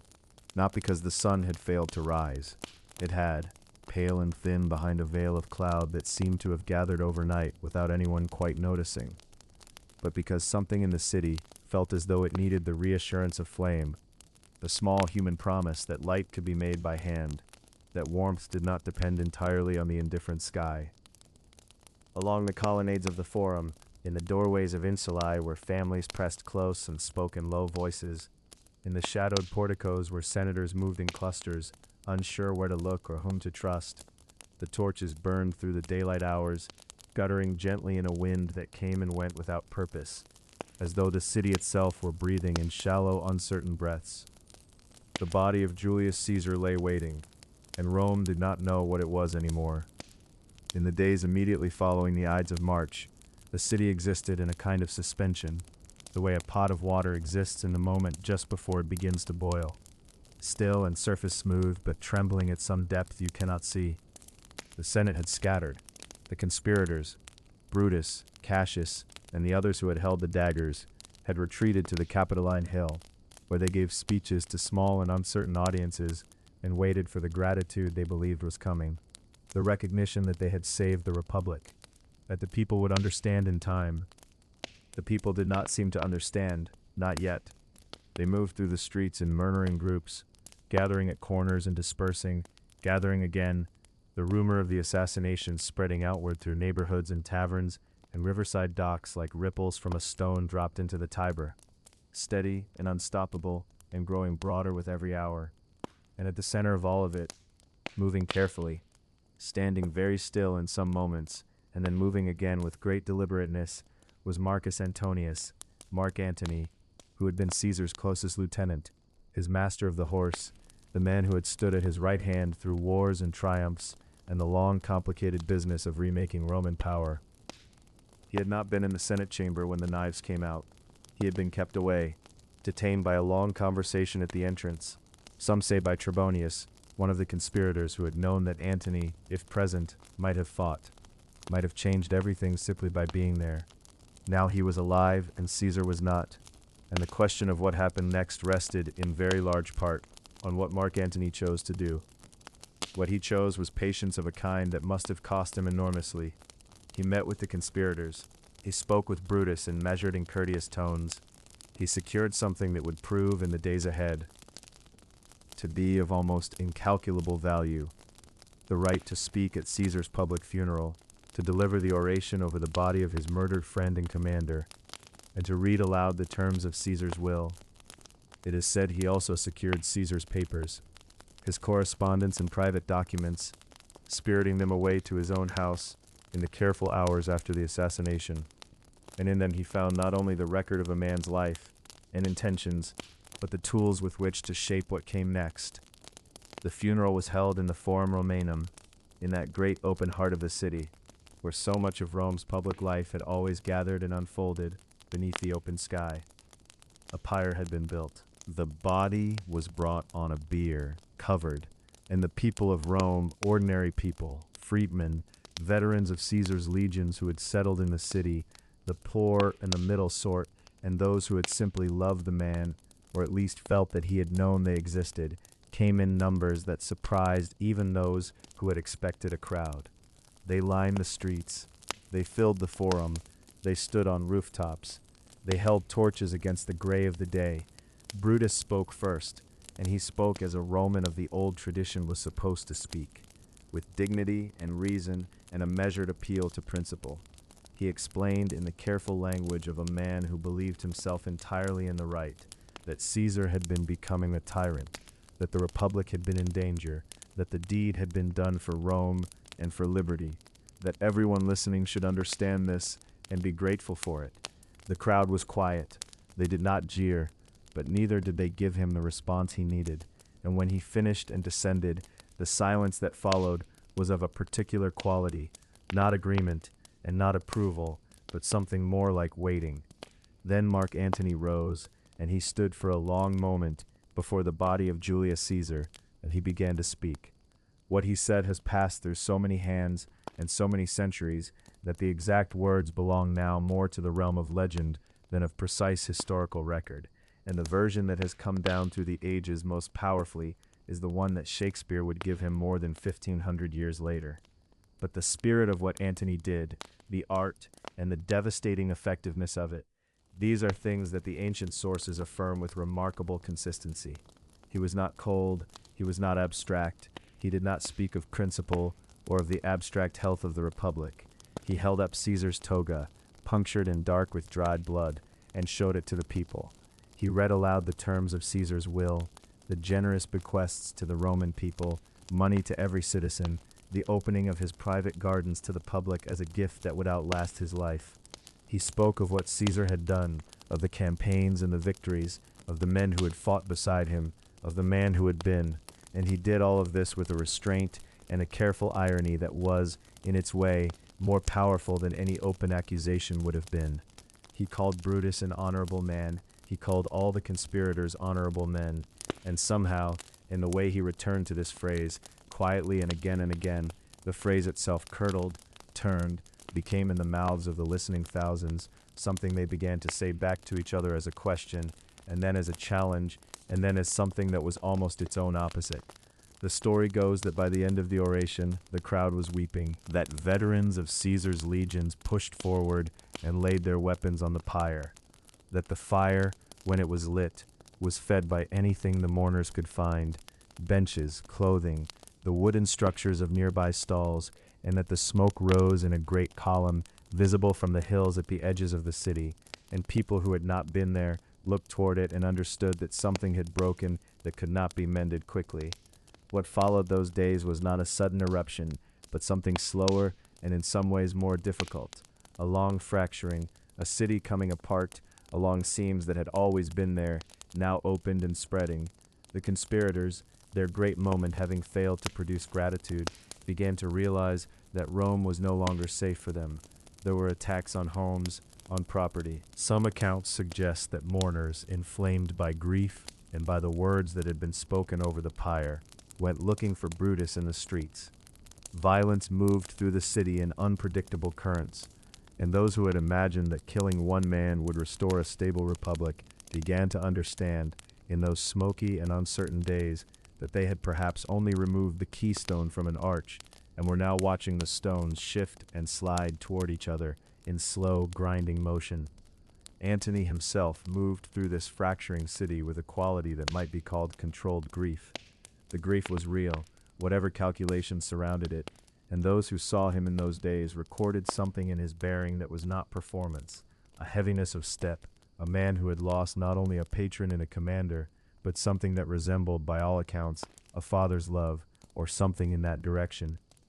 He had known Caesar for most of his adult life. He had crossed rivers and climbed mountains at his command, and now he stood in a city that smelled of wood smoke and anxiety, and the peculiar silence of streets that are too quiet when they should be loud, holding whatever power remained, and trying to determine what shape the world might take when the grief had run its course. The torches in the forum burned on into the evening, tended by those who would not yet go home, who sat beside the cooling ashes of the pyre and kept the light alive through the long hours of the night, small flames bending in the wind that came off the Tiber, steady in their quiet way, holding the darkness at bay as Rome turned slowly toward whatever would come next. The light is leaving Rome. It goes slowly here, the way it always does. In a city that has stood for so long, it seems to believe the sun will linger out of respect. The western sky above the Janiculum hill has deepened into the color of old amber, the color of the resin that sometimes drips from the pine trees in the sacred groves along the Appian Way, and across the rooftops and the colonnades and the broad uneven stones of the Forum Romanum. The last of the afternoon spreads itself like something poured gently from a very great height, gilding everything it touches before it lets go. This is the hour when the city does not quite know what it is. The merchants have begun to pack away their bolts of linen and their small jars of spices, their folded documents and their trays of bronze weights, tucking the day's commerce back into wicker baskets and leather satchels with the practiced, unhurried movements of people who have done this same thing 10,000 evenings before and expect to do it 10,000 more. The last of the afternoon's legal arguments has dissolved somewhere inside the tall, colonnaded shade of the Basilica Aemilia, the advocates gathering their scrolls and their thoughts, the clients and their creditors dispersing in different directions with expressions that reveal very little. A water carrier moves along the edge of the forum, his wooden yoke across his shoulders, the two clay jugs hanging from it swaying slightly with each step, and you can hear the faint sloshing sound of the water inside them. a soft liquid rhythm that seems to set the pace for the whole drowsing square. The Forum Romanum is not quite empty, and it is not quite full. It is in between, as Rome itself is in between, poised at this particular evening of this particular year, between the world it has been and the world it is becoming, though no one walking these stones tonight can say with any certainty which direction the balance will finally tip. The old republic, that great and complex and exhausting arrangement of consuls and senators and popular assemblies and ancient laws, still exists on paper, still functions in its forms and its rituals, still speaks its traditional language of shared power and civic duty. But everyone who crosses this square knows, in the way that people know things they do not say aloud, that something has changed beneath the surface, that the machine is running on a different fuel now, that the words remain while the meanings shift. The rostra stands at the northwestern end of the forum, that great curved platform from which orators have addressed the Roman people for generations, and from which, not so many months ago, a voice rose over this very square and changed the mood of a city in an afternoon. The platform is empty now. The evening settles over it without ceremony. A pigeon lands on its stone edge, considers the square below with the mild indifference of a creature that has never concerned itself with the republic or its troubles, and then lifts away again into the amber air. Around the base of the rostra and along the paving stones of the forum itself, a few small oil lamps have already been lit by the shopkeepers and taberna owners whose establishments line the lower edges of the square, tucked into the shade of the basilicas and the old arcaded structures that have grown organically along the forum's margins over centuries of use. The lamps are small clay things, most of them, hardly larger than a cupped hand, burning cheap olive oil that produces a flame modest and warm and steady, and their light does not so much illuminate the evening as it acknowledges it, a gentle concession to the coming dark, a quiet insistence on remaining visible a little longer. The smell of the forum at this hour is a layered thing, accumulated across the long day. There's the mineral coolness rising from the paving stones themselves as they release the warmth they have gathered since morning, the faint green smell of water from the channel that runs nearby, the lingering ghost of garlic and frying oil from the food sellers who set up at midday near the temple steps, the dry papyrus smell that drifts from the doorways of the notaries and the scribes, and underneath all of it, the ancient smell of old stone and smoke, and the particular dustiness of a city that has been breathing and burning and building for 700 years without significant pause. A group of young men moves through the square in the purposeful way of people who have somewhere to be and are not entirely sure they want to go there.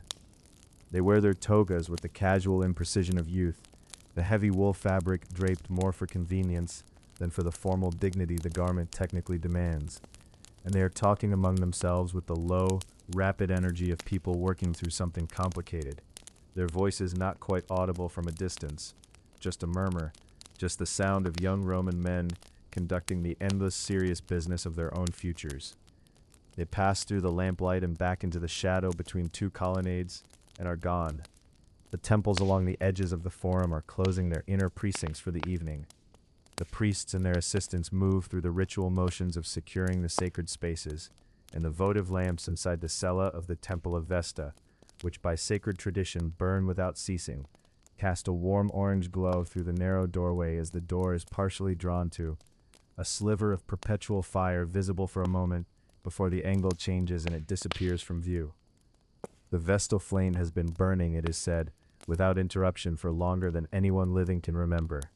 tended by its small order of women through every upheaval the city has endured, through wars and floods, and the burning of the city by the Gauls centuries before, through coup and countercomp, and the endless grinding of political change. There is something deeply restful in the idea of that flame, in the knowledge that whatever else transforms, whatever allegiances shift, and constitutions fracture and great men rise and fall, that small fire continues in its ancient house, steady and unconcerned. The Capitoline Hill rises above the forum's northern end, its summit holding the great temple of Jupiter Optimus Maximus, which in this fading light shows only as a dark mass against a sky that is now moving from amber into something closer to rose.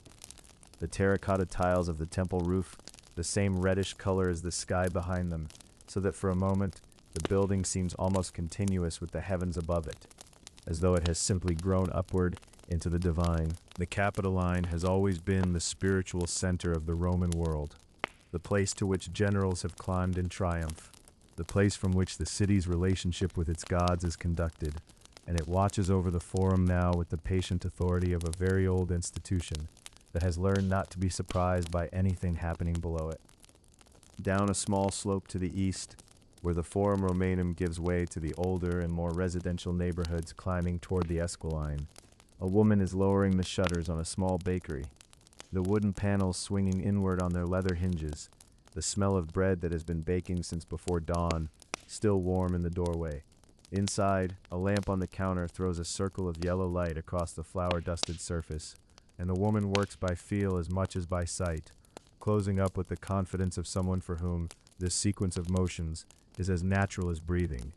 Somewhere above, on the upper floor of the insula that rises 4 stories above the bakery, a child's voice calls out something indistinct and is answered by an adult voice, and then the building settles back into its evening quiet, the sounds of cooking and conversation muffled behind thick walls. The Forum empties further with each passing minute. The senators who conducted their business here earlier are home or making their way home, carried in their litters through the darkening streets toward the quieter hills, the Palatine and the Aventine, where the wealthier citizens of the city maintain their townhouses behind whitewashed walls and heavy wooden doors.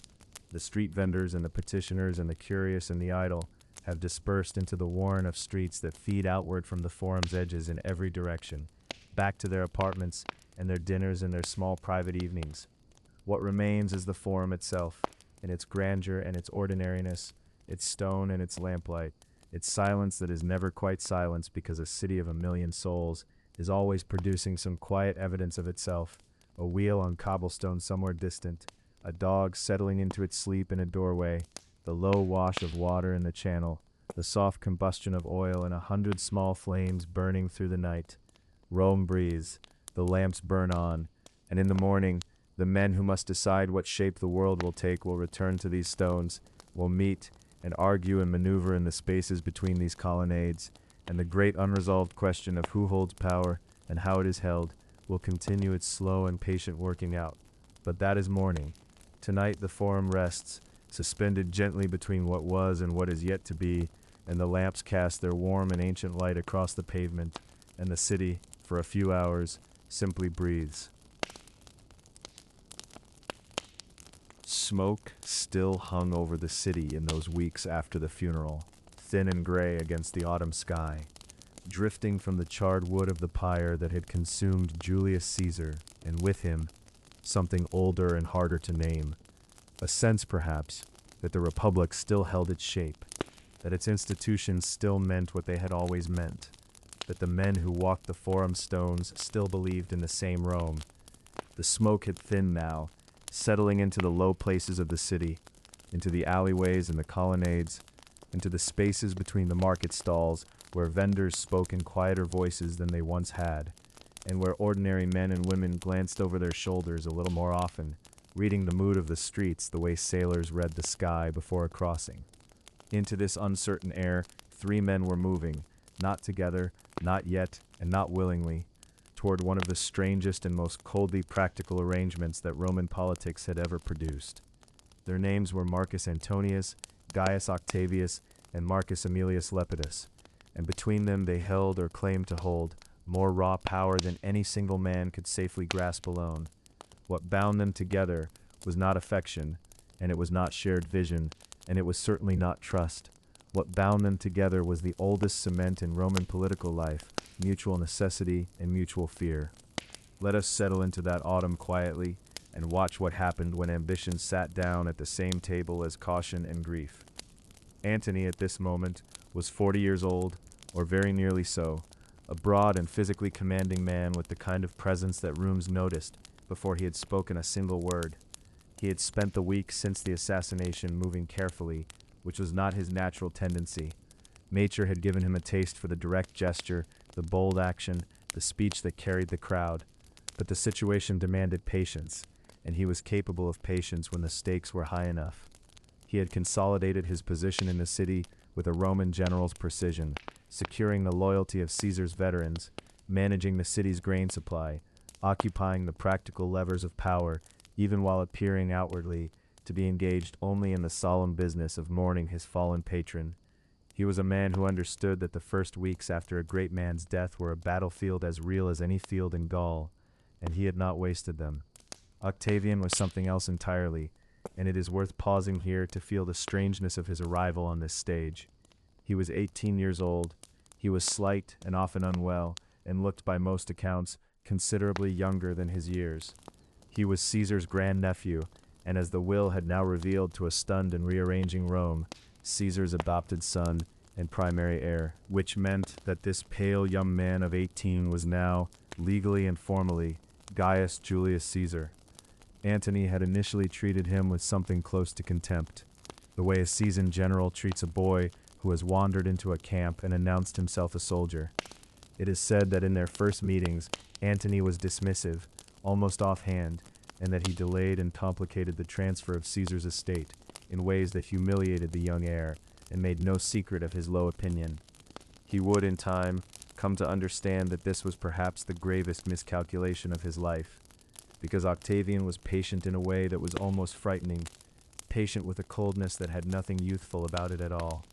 He paid the legacies Caesar had promised to the Roman people out of his own resources, even when it nearly broke him, because he understood what that act would mean in the minds of ordinary citizens. He gathered to himself, quietly and methodically, the loyalty of Caesar's veterans, and he did it by being Julius Caesar's son, by speaking that name, by allowing it to work its ancient magic on men who had marched under those eagles for years. He was not, at this stage, someone Antony could simply dismiss, and the months of jostling and maneuvering between them,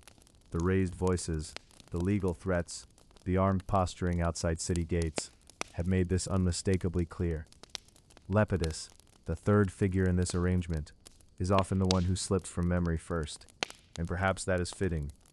because even at the time, he was in some ways the least of the three. Powerful, certainly, and in command of significant forces, and carrying the dignity of his office and his lineage, but lacking the particular quality, that almost atmospheric force, that the other two possessed. He served in the coming arrangement, partly as a counterweight, and partly as a convenience, a third leg on a stool that might otherwise have toppled under the strain of only two. They met, the story goes, on a small island in a river near the town of Bononia in the north of Italy, in the autumn of 43 years before the birth of Christ. Picture the scene as something almost domestic in its setting, and almost the opposite in its substance.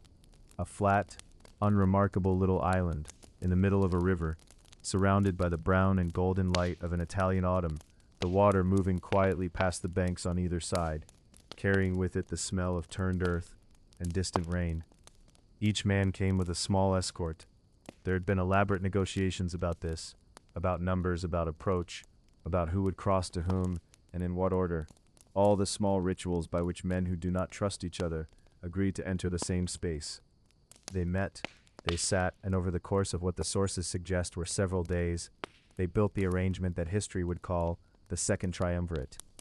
It was not a private agreement, not exactly. It was eventually ratified by law, given the formal name of the Office of Triumviri Rei Publicae Constituendae, 3 men for the reconstitution of the state, which had a grand and purposeful sound that covered, as such phrases often do, something considerably more raw and transactional. They divided the Roman world between them. Antony would take Gaul, Octavian would take Africa, Sicily, and Sardinia. Lepidus would take Spain. These were the provinces, the armies, the revenues. This was the substance. The rest was language. And then there was the other matter, the one that does not read easily across 2,000 years of distance, the one that casts the longest shadow. The 3 men agreed on proscriptions. They drew up lists. The word proscribo in Latin carried with it the chill of specific bureaucratic finality. In this context, to post a name publicly, to declare that man an enemy of the state, to offer a reward for his death, and to strip his family of everything they possessed. It is said that the negotiations over the lists were themselves a kind of gruesome bargaining, with each man offering up the names of his own allies and relatives in exchange for the condemnation of others, a terrible logic of mutual guarantee. each man made complicit, each man with blood on his hands before the lists were even posted. Antony, the story goes, gave up his uncle. Others gave up brothers, fathers, old friends. The lists, when they were posted, contained hundreds of names. And the most famous of them all was a man who had given the world some of the most beautiful Latin prose ever written, a man named Marcus Tullius Cicero, whose long and complicated enmity with Antony was now reaching its final and ugliest chapter. But that particular darkness we can leave for another night. What remains with us now, as the autumn light fades over the island and the river, and the three men prepare to go their separate ways, bound now by law and by complicity and by the cold arithmetic of power, is the image of how alliances are sometimes made not in warmth, but in necessity, not in friendship, but in the recognition that one cannot yet afford to destroy the other. Rome watched, the river moved, the smoke from the city's pyre had long since thinned to nothing, and in its absence the air was very quiet. Antony rode south, with whatever he was feeling kept well behind his face, which was the Roman way, which was his way. Ahead of him lay the management of a world divided, and beyond that, the slow pull of something he could not yet see clearly, the campaigns to come, the legions assembling, the plains of Macedonia waiting in the eastern distance like a question that history was preparing to ask. Sleep now, and let the river carry its quiet water through the night, and tomorrow we will follow him east toward the field where everything would be decided, where the last of Caesar's killers would finally be called to answer, and where Antony would stand at what felt, for a moment, like the summit of everything he had ever wanted. The plains stretch out before you now, wide and gray-green, under an autumn sky, the grasses of Macedonia bending slowly in a wind that has traveled a long way to reach this place, carrying with it the smell of damp earth and distant rain, the kind of wind that does not hurry, that moves across flat land the way sleep moves across a tired mind, unhurried and inevitable. It is the autumn of 42 years before the birth of Christ, and somewhere beneath that wide Macedonian sky, two great armies have come to rest opposite one another, like stones set down on either side of a scale, each one waiting, each one breathing, each one listening to that same slow wind moving through the reeds along the edge of the marshes to the south.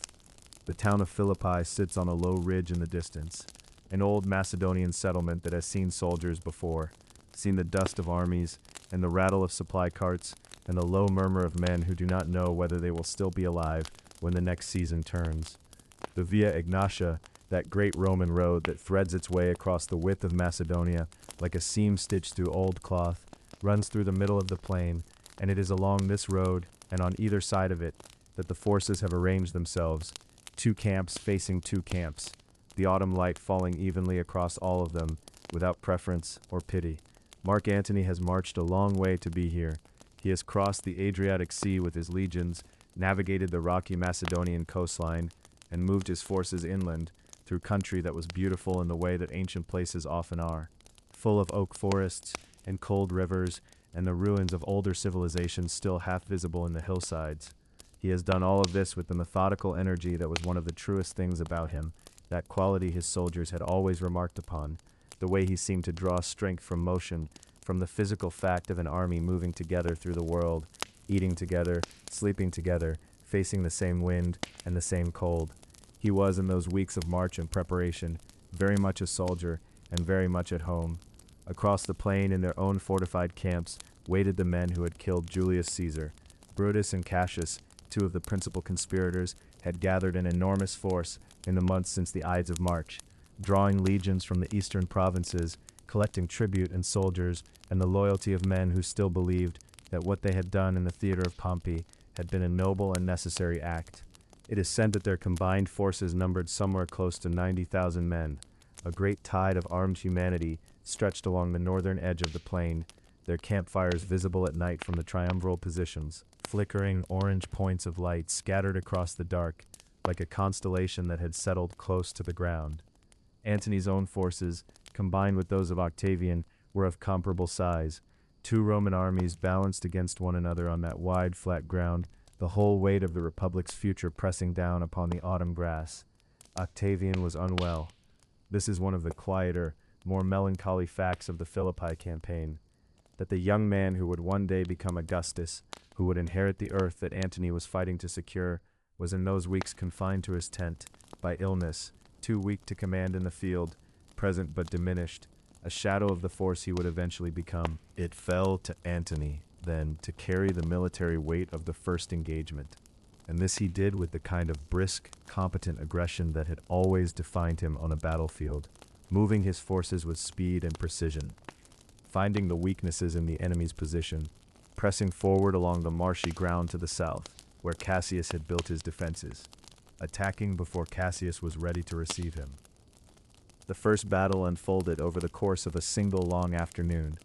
the kind of afternoon that seems to expand as it moves, the light shifting slowly from gold to amber to the pale gray of approaching evening, the noise of tens of thousands of men engaged in close combat, rising and falling across the plain like a tide. Antony's forces broke through Cassius's defensive lines and overran his camp, pushing through quickly, the legions moving with discipline and controlled force. On the other side of the field, however, Brutus's forces had fared better against Octavian's weakened command, driving into the triumviral camp and causing considerable confusion and loss. It was, in the way of ancient battles, a partial result, a day that belonged simultaneously to both sides in different corners of the same wide field. Cassius, it is said, did not know how the day had ended on the other wing. Standing on a rise of ground as evening came down over Macedonia, he looked out across the plain and saw what he believed was the ruin of his cause, misread the movement of distant troops as defeat, and concluded that all was lost. The story goes that he died that evening, by his own hand or with the help of a trusted servant, before the true result of the day had reached him. He was 50 years old, or thereabouts, a man of great intelligence and long political ambition, and he died at Philippi in the failing light, without knowing that the battle was not yet finished, without knowing that 3 weeks of uneasy encampment still lay ahead before the question was finally resolved. Those 3 weeks pass now in the imagination like an autumn that lingers pleasantly beyond its proper time,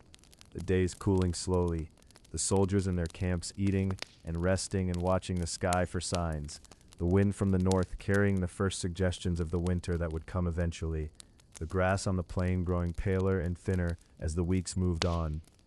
Antony knew that time was on his side. Brutus's supply lines were stretched and uncertain, the sea routes controlled by the triumviral fleet, and the longer the armies sat opposite one another on that plain, the more the disadvantage accumulated against the forces of the conspirators.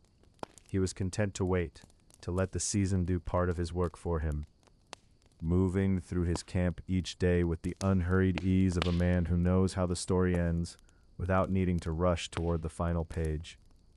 The second battle came in late October, when Brutus's men, restless and poorly supplied, moved out of their fortified camp to engage. What followed was a longer, harder day than the first, the two forces pressing against one another across the Via Egnatia, the autumn light falling cold and clear across the plain, the sound of the engagement carrying far across the flat ground to the marshes and beyond. Antony commanded in the field with the combination of personal courage and tactical intelligence that had always made him an effective general, moving where he was needed, reading the shape of the battle as it developed, pressing the advantage where he found it.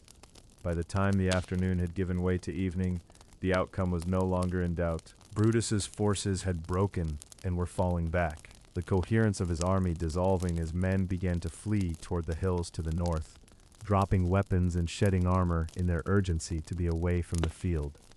Brutus died that evening, or in the hours that followed.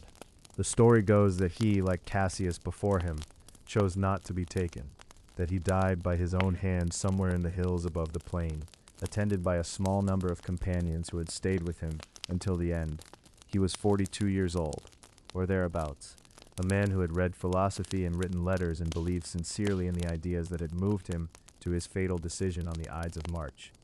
Whatever one thought of what he had done, there was something genuinely sad in the way his story ended on that darkening hillside above the plain, far from Rome, far from everything he had wanted to protect. Antony is said to have treated Brutus with respect in death, covering his body with a fine cloak, giving orders for a proper burial. Whether this was simple decency, or the performance of magnanimity that a victorious general often found useful, or something more complicated that moved between both, the story does not quite resolve.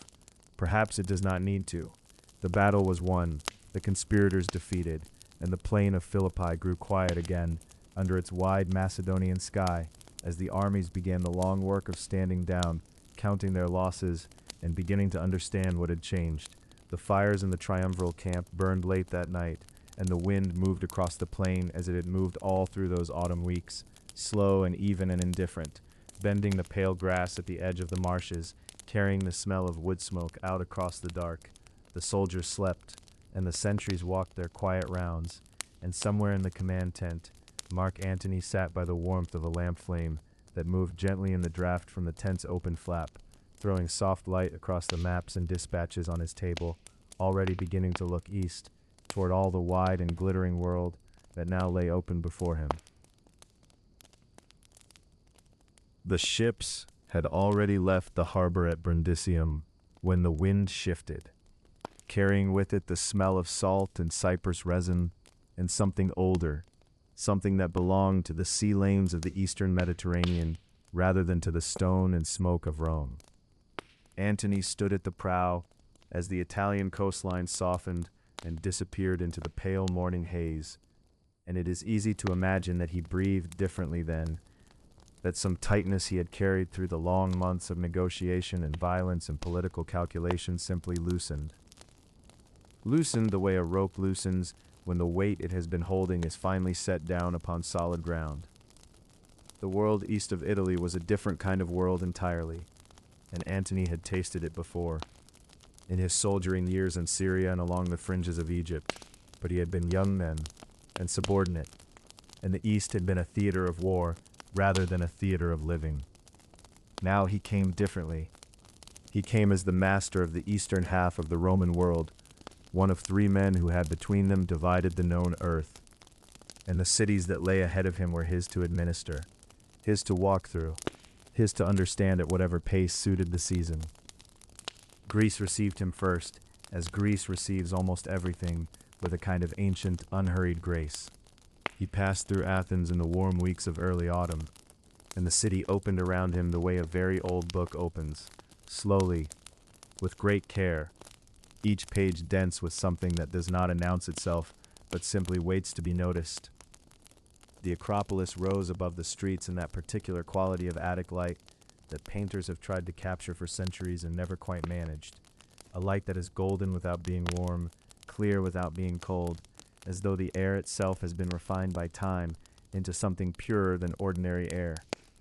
Antony spent days there, it is said, walking among the temples, sitting in the shade of colonnades, listening to philosophers who came to speak with him, not because they were required to, but because he seemed genuinely willing to listen.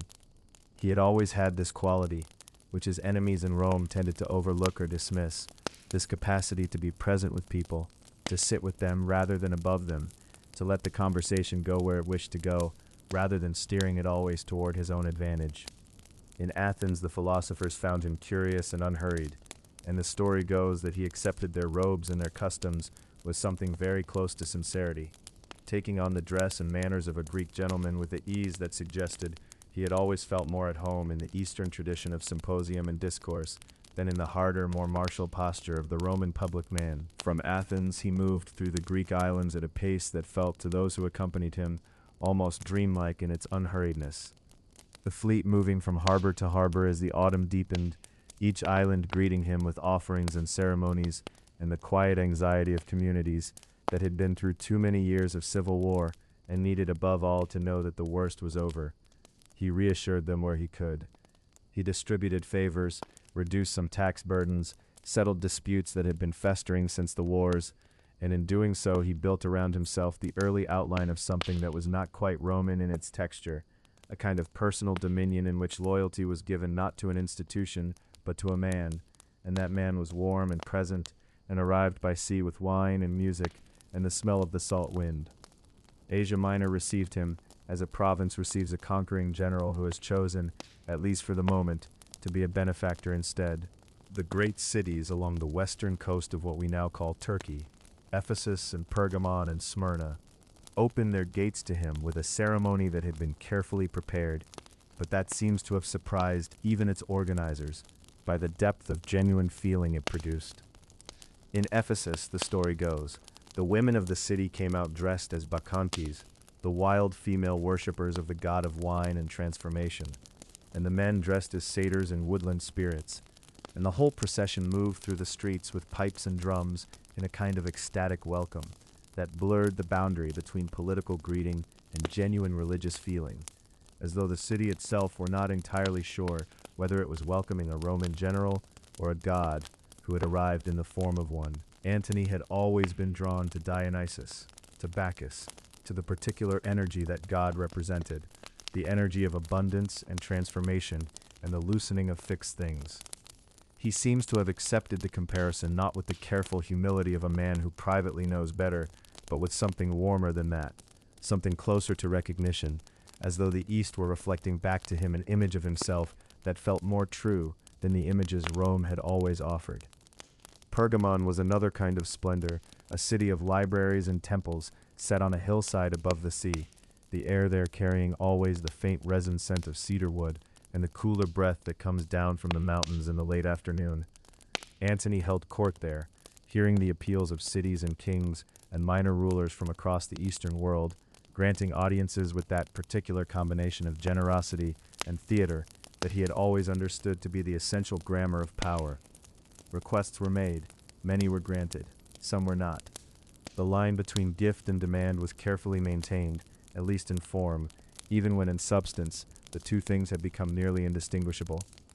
And through all of it, through the islands and the marble cities and the long harbor evenings with their wine-colored sea and their late-burning lamps reflected in the still water, there was a direction to the journey that was never quite stated, but was always felt. South, further south, toward the great warm sea that led to the delta of the Nile and the city that had been built at the edge of the known world by Alexander himself, the city that was now governed by a queen whose name had already reached Antony long before the East had, whose intelligence and political skill had been the subject of conversation in Rome for years, whose encounter with Julius Caesar had been part of the story of the last decade in ways that were still not fully understood by anyone who had not been present. Or perhaps several messages, and Antony had summoned her, or perhaps she had arranged things so that the summons appeared to come from him, while the decision to move was always entirely her own. The story, as it has been told and retold in the centuries since, tends to simplify this arrangement, to make it a matter of desire, moving in one direction. But the truth, as best as it can be reconstructed from the fragments that remain, seems more interesting than that. A negotiation between two people who each understood perfectly well what the other needed, and who were in the process of discovering whether what they needed happened to be, at least in some important respects, the same thing. He was moving through Cilicia now, the southern coast of Asia Minor, where the mountains come down almost to the sea, and the air is heavy with the smell of pine and warm stone and the particular salt sweetness of a Mediterranean coast at the end of a long summer. The port of Tarsus lay ahead, a city of merchants and scholars set at the mouth of the Cydnus River, where the cold, clear water comes down from the Taurus Mountains and meets the warmer sea. It was a city built on the edge of two worlds, the Greek and the Levantine, the mountain and the coast, the old civilizations of the interior, and the newer, noisier energy of the sea routes that connected Rome to Egypt to the far eastern lands beyond. Antony arrived in Tarsus and settled into the business of the city, hearing cases, receiving delegations, conducting the administrative work that was his formal purpose in the East, and the lamps burned through the long evenings along the river, reflected in the slow, dark water, doubling themselves in the current, so that the whole surface of the Cydnus seemed to be lit from below as well as above. And somewhere to the south, across the sea, the answer to his summons was being prepared, not as a diplomatic reply is prepared, with letters and protocols and careful measured language, but as a kind of arrival is prepared, as a spectacle, as a statement, as something that would be remembered long after every letter and protocol and careful measured sentence had dissolved into the dust of fallen centuries. The river moved on quietly in the dark, carrying the lamplight southward toward the sea. The river was already warm by mid-morning, its surface catching the light in long, slow ribbons of gold and copper. The kind of light that seems to exist outside of ordinary time, belonging neither to dawn nor to the full heat of noon, but to some gentler interval that the day occasionally permits before the world grows too loud and too bright to hold such softness. Tarsus was a city that knew how to receive the powerful. It had stood at the crossing of ancient roads for longer than most of its inhabitants could comfortably reckon, a place where the mountains of Cilicia descended in long blue folds toward the coastal plain, and where the river Cydnus moved through the city's heart with an unhurried, almost ceremonial patience, as though it too understood that rivers and important cities must comport themselves with a certain dignity. The merchants of Tarsus had grown accustomed to generals and governors arriving in their harbors. They had seen Roman soldiers and Parthian envoys and Greek philosophers pass through their markets and drink from their fountains. They were not as a city easily impressed. And yet something was different on that particular morning. Something had been different for several days, in truth, as word moved through the city in the way that remarkable news always moves, not all at once, but in fragments and whispers, one person telling another in a doorway, a harbor worker mentioning it to a merchant, a servant carrying the rumor from the waterfront into the cool interior of a wealthy home. The Queen of Egypt was coming up the Cydnus. The Queen of Egypt was coming to meet Mark Antony. He had summoned her, technically. That was how the official account read, and Antony himself likely believed, in those first hours, that the entire occasion was firmly under his management. He had installed himself in Tarsus as the triumvir responsible for the eastern provinces, dealing with the endless practical business of Rome's empire in that part of the world, the tribute owed, the allegiances to be confirmed, the lingering questions about where Egypt had stood during the recent civil wars, and whether Cleopatra, who had briefly aided Caesar's assassins in certain uncertain ways, had any accounting to make to the new order of things. He sent for her with the cool authority of a Roman administrator, and she, the story goes, kept him waiting for some considerable time before consenting to make the journey at all. When she came entirely on her own terms. The people of Tarsus had gathered at the riverbanks long before she was visible. Drawn first by the sound, it is said that flutes could be heard before the barge came into view, carried upstream on the warm summer air, along with something sweeter and more difficult to name, a fragrance that seemed to precede the vessel like an announcement, like a season arriving. Incense was burning on the deck, great quantities of it, and the smoke rose in soft columns and drifted over the water and reached the nostrils of the crowd on the banks before anything else did. They smelled the barge before they saw it, and then the barge itself came around the gentle curve of the river, and those who were watching felt something shift in the ordinary quality of the afternoon. The vessel had been covered, so the accounts tell us, in cloth of gold, and its sails were of purple silk, and these sails were filled by a small and favorable wind that seemed almost discourteous to attribute to mere weather. The oars that moved the barge through the water were silver, and they moved in time to the music of the flutes and of harps and of pipes, so that the whole enormous vessel gave the impression of a thing that moved not by effort, but by the persuasion of sound, drawn forward by melody rather than labor. Along the sides of the barge, the oarsman's work sent small fans of water spraying into the afternoon light, and each drop caught the sun for just a moment before falling back. Antony sat waiting in the marketplace of Tarsus, in a chair of state that had been arranged with great care to signal authority and permanence. He was surrounded by attendants and by the ordinary apparatus of Roman official life, the scribes and soldiers, the local dignitaries who had come to be seen beside a triumvir. And gradually, as the afternoon wore on, those around him began to notice that the marketplace was becoming strangely empty. The crowds that had filled the streets and squares of Tarsus were draining away toward the river, pulled there by curiosity and by something harder to articulate, some quality of occasion that the city seemed to recognize, even if it could not have explained precisely what it was responding to. By the time the barge was fully moored and the music had gentled to something quieter and more intimate, the marketplace around Antony was very nearly deserted, and a rumor ran through what remained of his company that all of Tarsus had gone to see the Queen of Egypt. She appeared on deck beneath a canopy of gold cloth, reclining on a couch, and it is said she was dressed in the manner of Aphrodite or of Isis, or perhaps simply in a manner that made such comparisons feel natural and inevitable to the people watching. Around her moved young attendants dressed as cupids and nereids, and the entire tableau had clearly been arranged with a theatrical intelligence that understood very well the power of spectacle, the way an image carefully composed can do the work that arguments and treaties cannot. This was not merely an entrance, it was a statement. It was a queen who had thought very carefully about what it meant to be a queen, and had decided that the meeting would happen on her terms, or not at all.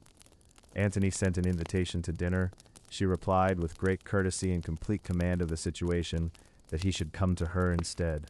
And so he went. What passed between them that evening and in the evenings that followed is something that no one recorded with the precision that history would later wish for. What we know, or what we can sense through the layers of subsequent telling, is that Cleopatra was not merely beautiful in the simple way that legend sometimes reduces her. She was, by all the accounts that survive in however fragmentary a form, a woman of extraordinary intellectual range. She spoke many languages, including Egyptian, which was unusual among the Ptolemaic rulers who had governed Egypt for nearly 3 centuries and had largely remained a Greek dynasty on Egyptian soil. She could discuss philosophy and science and governance with the same ease that she evidently brought to the more sensory pleasures of an Alexandrian evening.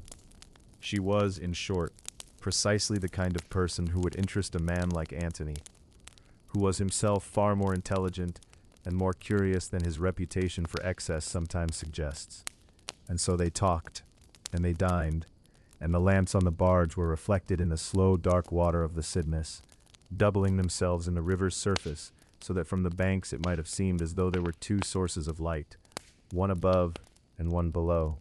each as real and as warm as the other. Antony had come to Tarsus as an administrator, a man of business, a wielder of the considerable authority that Rome had placed in his hands. He would leave it as something rather more complicated, carrying with him not a resolved political question, but an ongoing one.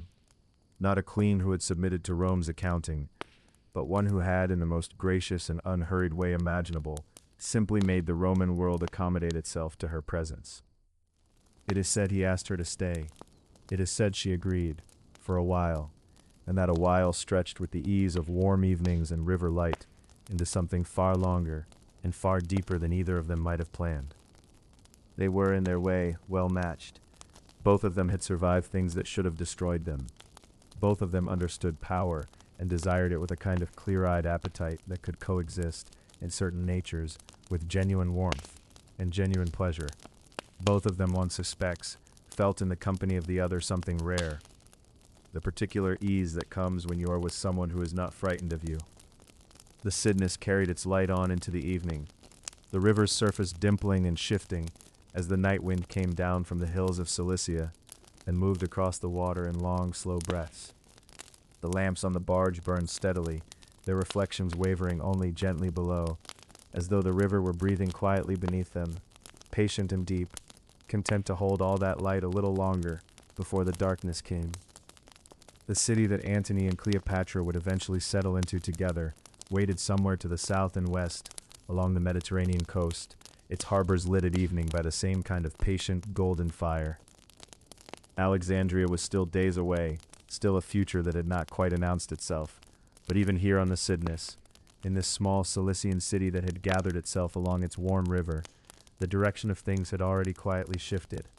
the way water shifts when it finds a new channel and begins, without haste, to follow it. The harbor comes first. Always the harbor, that great curving arm of blue-green water that holds the city in a kind of embrace, the Mediterranean light falling across it in long silver sheets, from the moment the sun clears the eastern rooftops until the last of the evening glow dissolves into violet and then into the deep, particular darkness of an African night. Ships move through that harbor at all hours, their sails going slack as they pass the shelter of the breakwater, oars dipping and rising with the unhurried patience of men who have made this crossing many times, and who know that the city will be waiting for them with all its noise and perfume and impossible abundance, just as it was the last time and the time before that. The great lighthouse stands at the end of the island of Pharos, connected to the mainland by a long stone causeway that divides the harbor into two. The royal harbor to the east, where the palace ships are moored, and the water is kept almost ceremonially still, and the larger western port, where the merchant galleys come and go, heavy with grain and linen and glass, and the 10,000 other things that Alexandria makes and sells, and receives in trade from every corner of the known world. To arrive in Alexandria by sea, as so many did in those years when Antony moved through its streets and gardens and lamplit rooms, was to feel the city before you truly saw it. It was the smell first, a layered, complicated thing, something like brine and something like baking bread, and something like the particular sweetness of the lotus flowers that were sold in bundles near the harbor steps, and beneath all of it the faint, warm, mineral scent of a city built on desert sand at the edge of the sea. Then came the sound, not the sudden roar of it, but a growing hum, like a note played on a very large instrument, the collective voice of perhaps 500,000 people, going about their lives in a space smaller than many would imagine, packed into streets and courtyards and colonnaded avenues that ran in long, straight lines from the sea to the freshwater lake at the city's southern edge. And then finally, as the ship drew closer and the details resolved themselves out of the haze, came the sight of the thing itself, the pale limestone of the great buildings gleaming in that particular Alexandrian light, the green of the gardens visible above the roof lines in places, the columns of the temples catching the sun and throwing it back at you like a challenge. The city was built on a grid, wide avenues crossing one another at right angles in the Greek fashion, because Alexander himself had planned it that way, walking the ground in the 331st year before the birth of Christ, and scattering barley meal to mark the outlines of the streets, while his architects watched and his soldiers waited, not entirely certain what their general was doing. The main avenue, the one the Alexandrians called the Canopic Way, ran from east to west the full length of the city, broad enough that 5 or 6 carriages might pass abreast,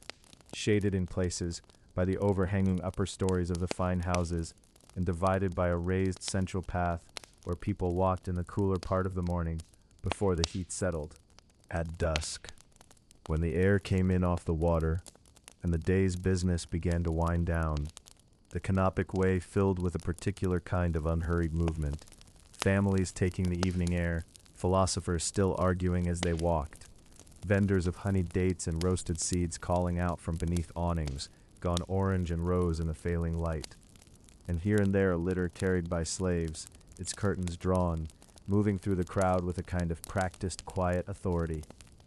The great library was north of the main avenue, set within the complex of buildings that made up the Mauseon, the institution devoted to the Muses, which housed not only the library itself, but lecture rooms and botanical gardens and dining halls where scholars from across the Mediterranean world ate their meals and argued about mathematics and geography and the proper scansion of Homer. By Antony's time, the library in its original form had already suffered loss, a fire of some uncertain extent, the details of which the story does not entirely agree upon. But what remained was still the largest collection of written knowledge in the world, tens of thousands of scrolls, stored in their cedarwood cases along walls that stretched through rooms the size of temple halls.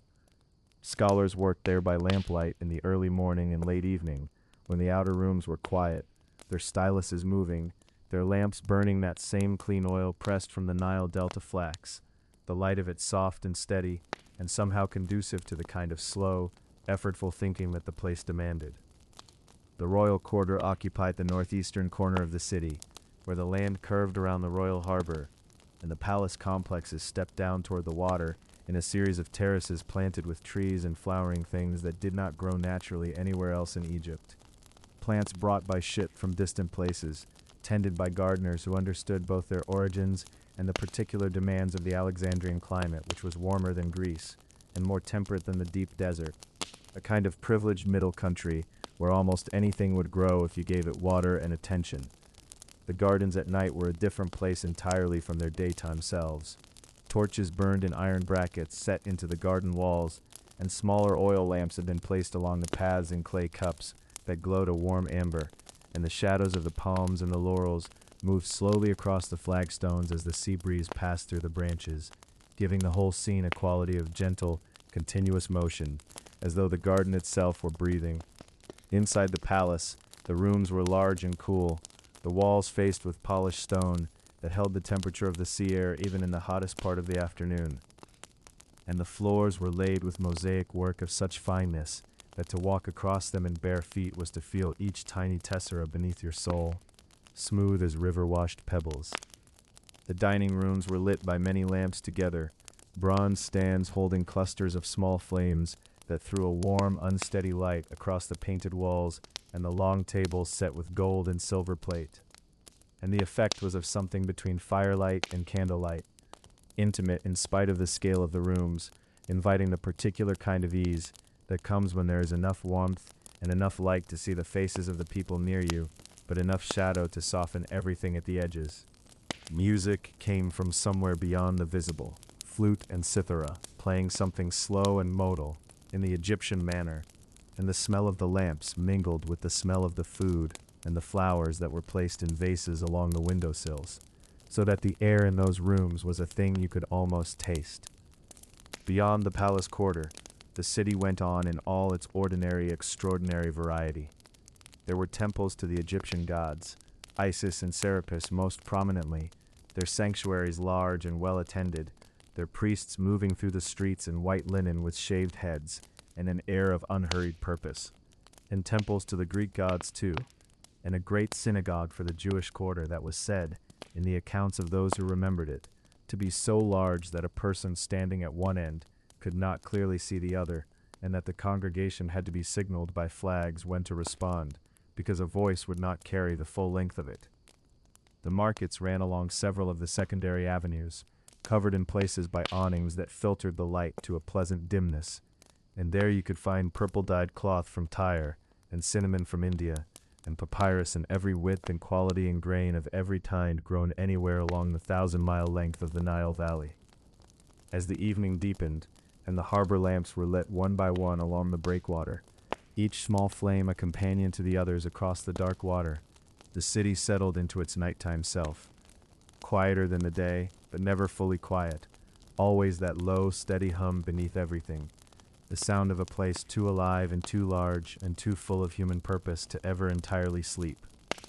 The lighthouse sent its light out across the Mediterranean, turning slowly through the darkness, reaching toward the ships still out on the water, guiding them home to the harbor, to the grain and the linen and the lotus flowers, to the great library and the palace gardens and the mosaic floors, and all the lamplit rooms, where in those particular years, the life of a Roman general and an Egyptian queen was slowly, quietly weaving itself into something the world had not quite seen before and would not see again.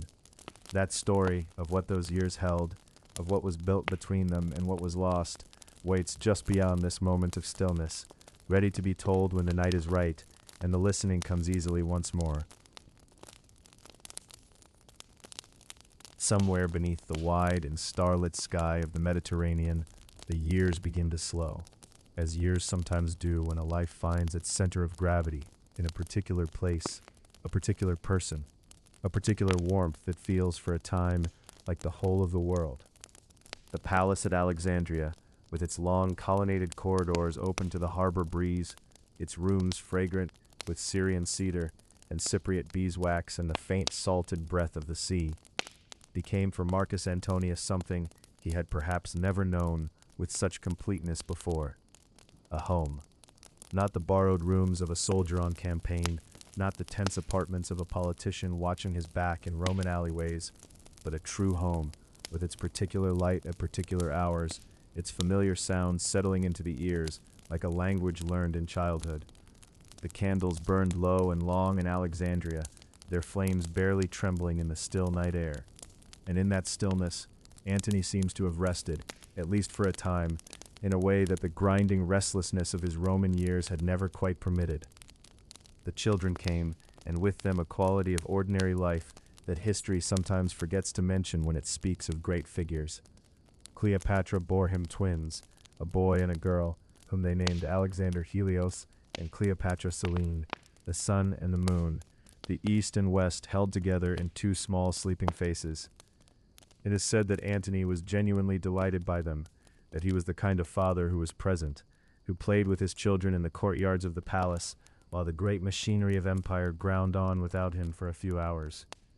A third child followed in time, a boy named Ptolemy Philadelphus, named for one of the great Ptolemaic kings of an older age, a name freighted with memory and ambition and the long, slow dream that Antony and Cleopatra seemed to have carried together like a shared lantern through these middle years. 3 children, with their laughter and their smallness and their absolute indifference to the politics of the Mediterranean world, they were in their way both the most personal expression of this love and the most politically charged thing Antony had ever done, because children are also heirs, and heirs are also statements of intent. And oh, the dreams that Antony and Cleopatra appear to have shaped together during these years were vast and strange and luminous, the kind of dreams that can only be dreamed in a city like Alexandria, where the past and the future seemed equally present, where the great library hummed with accumulated human thought, and the harbor gleamed with ships from every shore of the known world. The story goes that they imagined an Eastern empire of extraordinary breadth, a realm in which the traditions of Rome and the traditions of the Hellenistic East might be woven together into something new, something that owed its legitimacy not merely to military conquest, but to a deeper idea of sovereignty. Antony as a Roman imperator and as something more, something approaching the divine in the Eastern tradition, and Cleopatra as queen and goddess both, as she had always understood herself to be. It is easy from the comfortable distance of centuries to find something grandiose in this vision, perhaps even something slightly untethered from the possible. But it is worth pausing to feel it as they may have felt it, not as overreach, but as genuine architecture, a design for a world that might have been. Antony was not idle during these years, and it would be a mistake to imagine him simply drifting through palace gardens in linen robes, though the gardens were real, and the linen was real, and the drifting surely had its seasons. He governed, and he governed actively, distributing territories across the east to Cleopatra and to their children in a great ceremonial event that history has come to call the Donations of Alexandria, a moment of such theatrical grandeur that even the Alexandrians, accustomed to spectacle, seemed to have been impressed. He and Cleopatra sat upon golden thrones on a raised silver platform before the assembled people, and the territories of the east were apportioned like gifts at a great feast. Armenia, Media, Parthia yet to be won, Cyprus, Cyrene, and more, all named and assigned with the solemn gestures of people who believed in what they were building. There was real political calculation in all of this, of course. Antony was not a man who forgot entirely that he was a Roman politician operating in a world of Roman politics.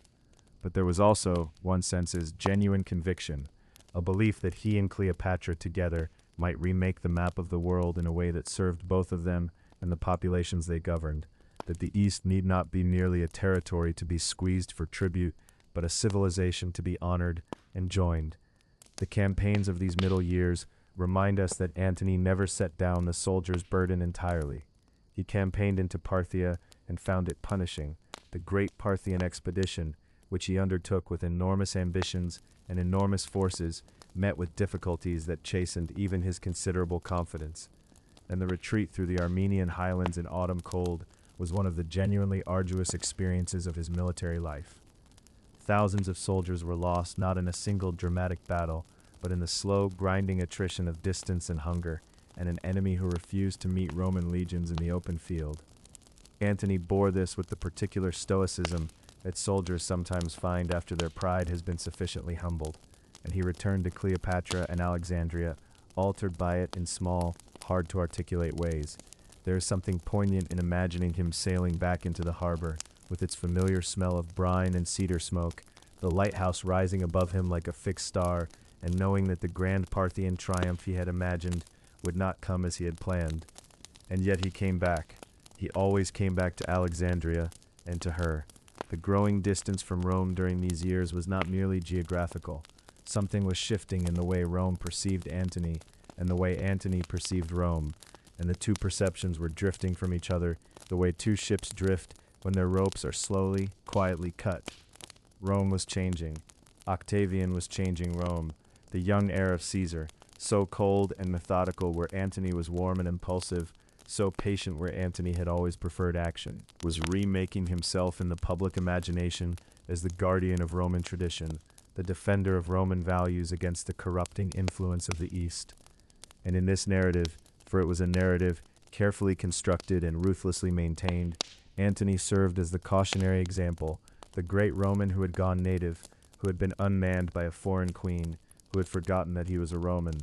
It is worth remembering, lying here quietly in the dark, that this story was written largely by Antony's enemies, that the truth of what he felt and thought and intended in those Alexandrian years is filtered through the amber of hostile accounts and the long distance of time. But the distance was growing, and that much is real. Letters between Antony and Rome carried increasingly cold tones. His wife, Octavia,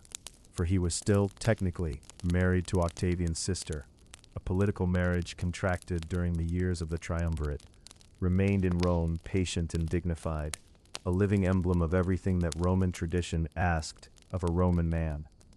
Antony eventually sent her formal notice that their marriage was at an end, and in doing so he handed Octavian a gift of incalculable political value. And yet, in the palace on the harbor, with the candles burning in their alabaster holders, and the children asleep somewhere deeper in the building, and the sound of the sea, always present just beneath everything else, it seems possible that none of this felt like tragedy to Antony in these years. It seems possible that it felt instead like life, full, complicated, tender, and strange, as all lives are when they are actually being lived rather than recounted afterward. He had built something with Cleopatra, something that partook of both the personal and the monumental, and whatever its eventual fate, it was real in the moment of its making, as real as the candlelight that pooled on the mosaic floors and climbed the painted walls and made the room feel, in the long quiet hours of the Eastern night, like the whole world gathered gently into a single warm and flickering place. The candle burns on, steady and unhurried, as it does through all these Alexandrian nights, and somewhere just beyond the comfortable warmth of these middle years, the world beyond Alexandria is shifting, rearranging itself into new shapes. But that is a story for another evening, arriving softly when you are ready to hear it. Somewhere beyond the palace windows, the sea was breathing. You could hear it on still nights in Alexandria, a low and patient sound beneath everything else, beneath the calls of night birds and the distant laughter drifting up from the harbor taverns, beneath even the soft crackle of the oil lamps that burned in long golden rows along the colonnaded corridors of the royal quarter. The sea was always there, always moving, indifferent to the affairs of the people who built their lives along its edges. And in those years, those long and complicated years of the middle part of Antony's life, the sea was carrying things back and forth between east and west. Ships laden with grain and silk and spices, yes, but also something less tangible, something that moved faster than any ship and arrived without announcement. It was carrying words. Words were the great weapon of that age, sharper in many ways than any blade that ever gleamed in the legionary firelight. And the man who understood this best, perhaps better than any other Roman of his generation, was the young man sitting in Rome, still and watchful as a winter star. Octavian had not always seemed dangerous. In his early years he had seemed frail, even fragile, a slight and sickly young man with a famous name inherited from a murdered uncle, and very little else to recommend him to the hard men of the Roman world. But time is patient, and Octavian was patient too. And what he had understood from almost the beginning was that a man does not always need to win a battle with swords, if he can first win one with stories. The stories he told about Antony were carefully chosen and slowly released, like incense let into a room one breath at a time, until the whole atmosphere had changed, and no one quite remembered what the air had smelled like before. He spoke in the Senate, in letters, through friends and allies, through the poets and writers who gathered in the warm lamplight of his circle. He painted Antony not as a rival Roman, not as a colleague in the great work of governing the world, but as something stranger and more troubling, a man who had gone native, as the Roman phrase had it, a man who had surrendered himself to the East, who had wrapped himself in foreign silks and foreign customs, and most damningly of all, had given his heart and his allegiance to an Egyptian queen. Whether this portrait was entirely fair is something that historians have turned over for 2,000 years without arriving at a clean answer. And perhaps a clean answer was never the point. The portrait was effective. That was all Octavian needed it to be. It is worth pausing for a moment to feel the strange, slow quality of this time. The way the world seemed to be tilting without anyone quite declaring that it was tilting. The triumvirate, that formal, careful arrangement of power between Antony, Octavian, and Lepidus, had been extended and renewed and renegotiated so many times that it had come to resemble one of those old ropes that is mended so often with new fibers that none of the original rope remains, though everyone still calls it by the same name. Lepidus had been quietly set aside years before, stripped of real power during a mutiny in Sicily, that Octavian had managed with cold and efficient skill, left with only the ceremonial title of chief priest to console him in his retirement, which the story goes he accepted with more relief than resentment. And so there were two, where there had been three, and the distance between those two men was measured not only in the miles of sea that lay between Rome and Alexandria, but in something deeper, something that had been growing in the gap between their visions of what Rome was supposed to become. Antony had always been a man of the present tense, a man who lived in the warmth of the immediate pleasure, the immediate loyalty, the immediate cause worth fighting for. Octavian was a man of the future tense, always. He was building something, and he was willing to wait for it with a patience that might have seemed inhuman if one watched it closely enough over many years. He was building a version of Rome that had a single center, a single will, a single man at the summit of everything, and he was doing it not through open declaration, but through the slow, careful arrangement of circumstances, so that by the time anyone understood what had been built, it was already too late to unbuild it. The formal break, when it came, had the quality of something that had been inevitable for so long that it arrived almost without surprise. Octavian stood in the Senate and made a speech. He spoke of Antony's will, and here the story carries one of its most disputed details, because it is said, though some have doubted it, that Octavian had obtained a copy of Antony's testament, a document kept in sacred trust by the priestesses of the Vestal Virgins, and had broken that trust to read its contents aloud in public. Whether this was truly the document Antony had written, whether it represented his actual wishes, or whether it had been amended or interpreted with a particular purpose, is something no one can say with certainty from this distance in time.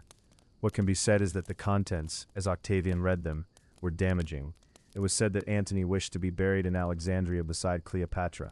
It was said that he had acknowledged as his heirs children born to him and the Egyptian queen, children with Egyptian names and Egyptian futures. It was said that he dreamed of an Eastern empire centered not on Rome, but on Alexandria. These things fell into the Senate chamber like stones into still water, and the ripples moved outward, through the whole city, through the whole Roman world. Octavian did not declare war on Antony. He was too careful for that. To declare war on a Roman citizen and a former colleague in government would have been awkward, would have stirred old memories of the civil wars that everyone was tired of living through. Instead, he declared war on Cleopatra, on the Queen of Egypt, on the foreign woman who had, so the story went, bewitched a Roman man and turned him against his homeland. The war was framed as a defense of Rome's dignity, of Roman values, of the proper order of a world in which Rome sat at the center, and everything else arranged itself appropriately around that center. And so in the city of Rome, in the temples and the market squares, and the porticos where men gathered to talk and argue and pass the time, the mood shifted. The oil lamps burned in their usual places, on their usual street corners, in their usual niches in the walls of houses, but the shadows they cast seemed to fall differently now, seemed to have more weight in them, the weight of a choice being made, a direction being chosen, even if most ordinary Romans had played no part in choosing it. In Alexandria, Antony would have known that the mood was turning. He was not a foolish man, whatever his enemies said of him, and he had enough friends and informants still moving between east and west to understand what was happening across the sea. He had tried, in these final years of the triumvirate, to maintain his Roman identity, to walk the careful line between his life in the east and his standing in the west. But the line had been growing narrower for years, and the ground on either side of it softer and less reliable, and at some point, a man can no longer balance on a line that has become too narrow even to see.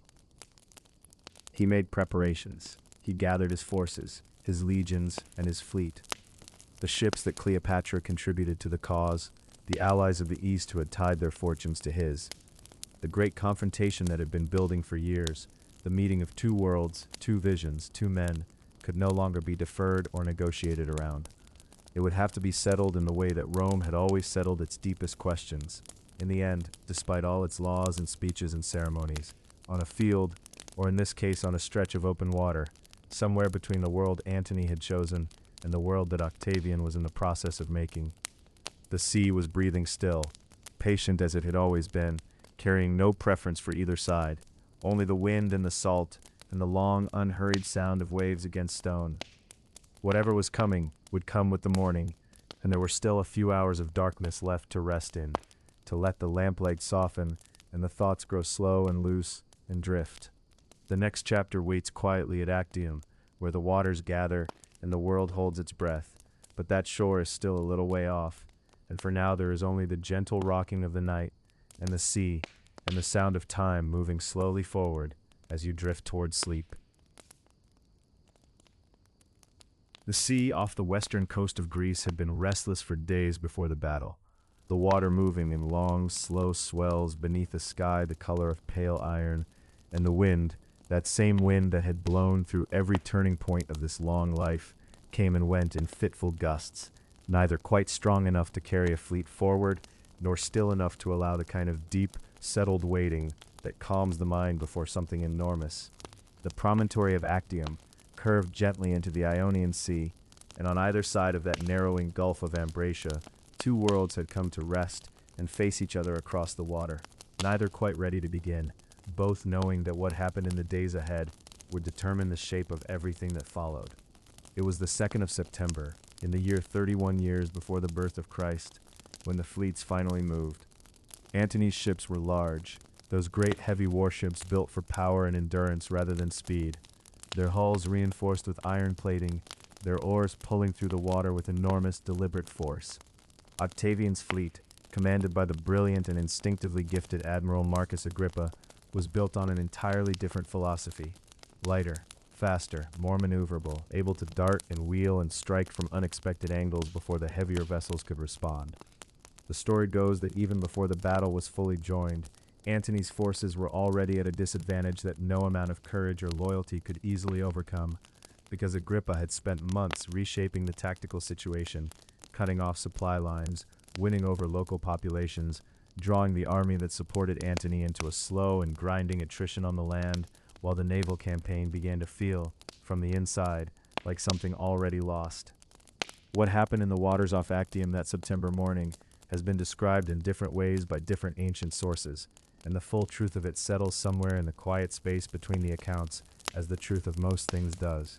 What seems clear is that Cleopatra's squadron, 60 or so Egyptian ships sailing behind the main engagement, at some point unfurled their sails and moved through the battle and out into the open sea, heading south toward Egypt, and that Antony, seeing them go, or perhaps having known this was the plan, or perhaps making in a single moment the kind of decision that can only be fully understood by the person who makes it, transferred to a smaller vessel and followed. The fleet he left behind fought on for a time, as well-trained soldiers and sailors will, before eventually surrendering to Octavian. The land army, encamped on the hills above the Gulf, held out for 7 more days before surrendering as well. Many of its officers and men folding themselves quietly into the armies of the man who had just won the world. It is difficult to know, lying with all this at a comfortable distance, what it felt like to be Antony in the days and weeks that followed Actium. The ancient writers, most of them working under Augustus, which is to say, under Octavian, had reasons to paint those final months in particular colors, reasons that had as much to do with politics as with honesty. And yet even through the filters of time and bias, something genuine seems to come through, something that feels less like a man broken by defeat than a man who had arrived, slowly and without quite meaning to, at a place of enormous stillness. He withdrew for a time from almost all company. It is said that he built for himself a small structure near the water at Alexandria, on a promontory that reached out into the harbor, and that he called it the Timonium, after Timon of Athens, the famous misanthrope of Greek legend, who had turned his back on the world of men and lived alone by the sea. Whether this is entirely true, or whether it has been shaped by storytellers who found in it a too perfect a symbol to leave unpolished, The image itself carries something worth holding. A man who had moved through one of the most crowded and consequential lives in the ancient world, suddenly wanting nothing more than the sound of water and the absence of expectation.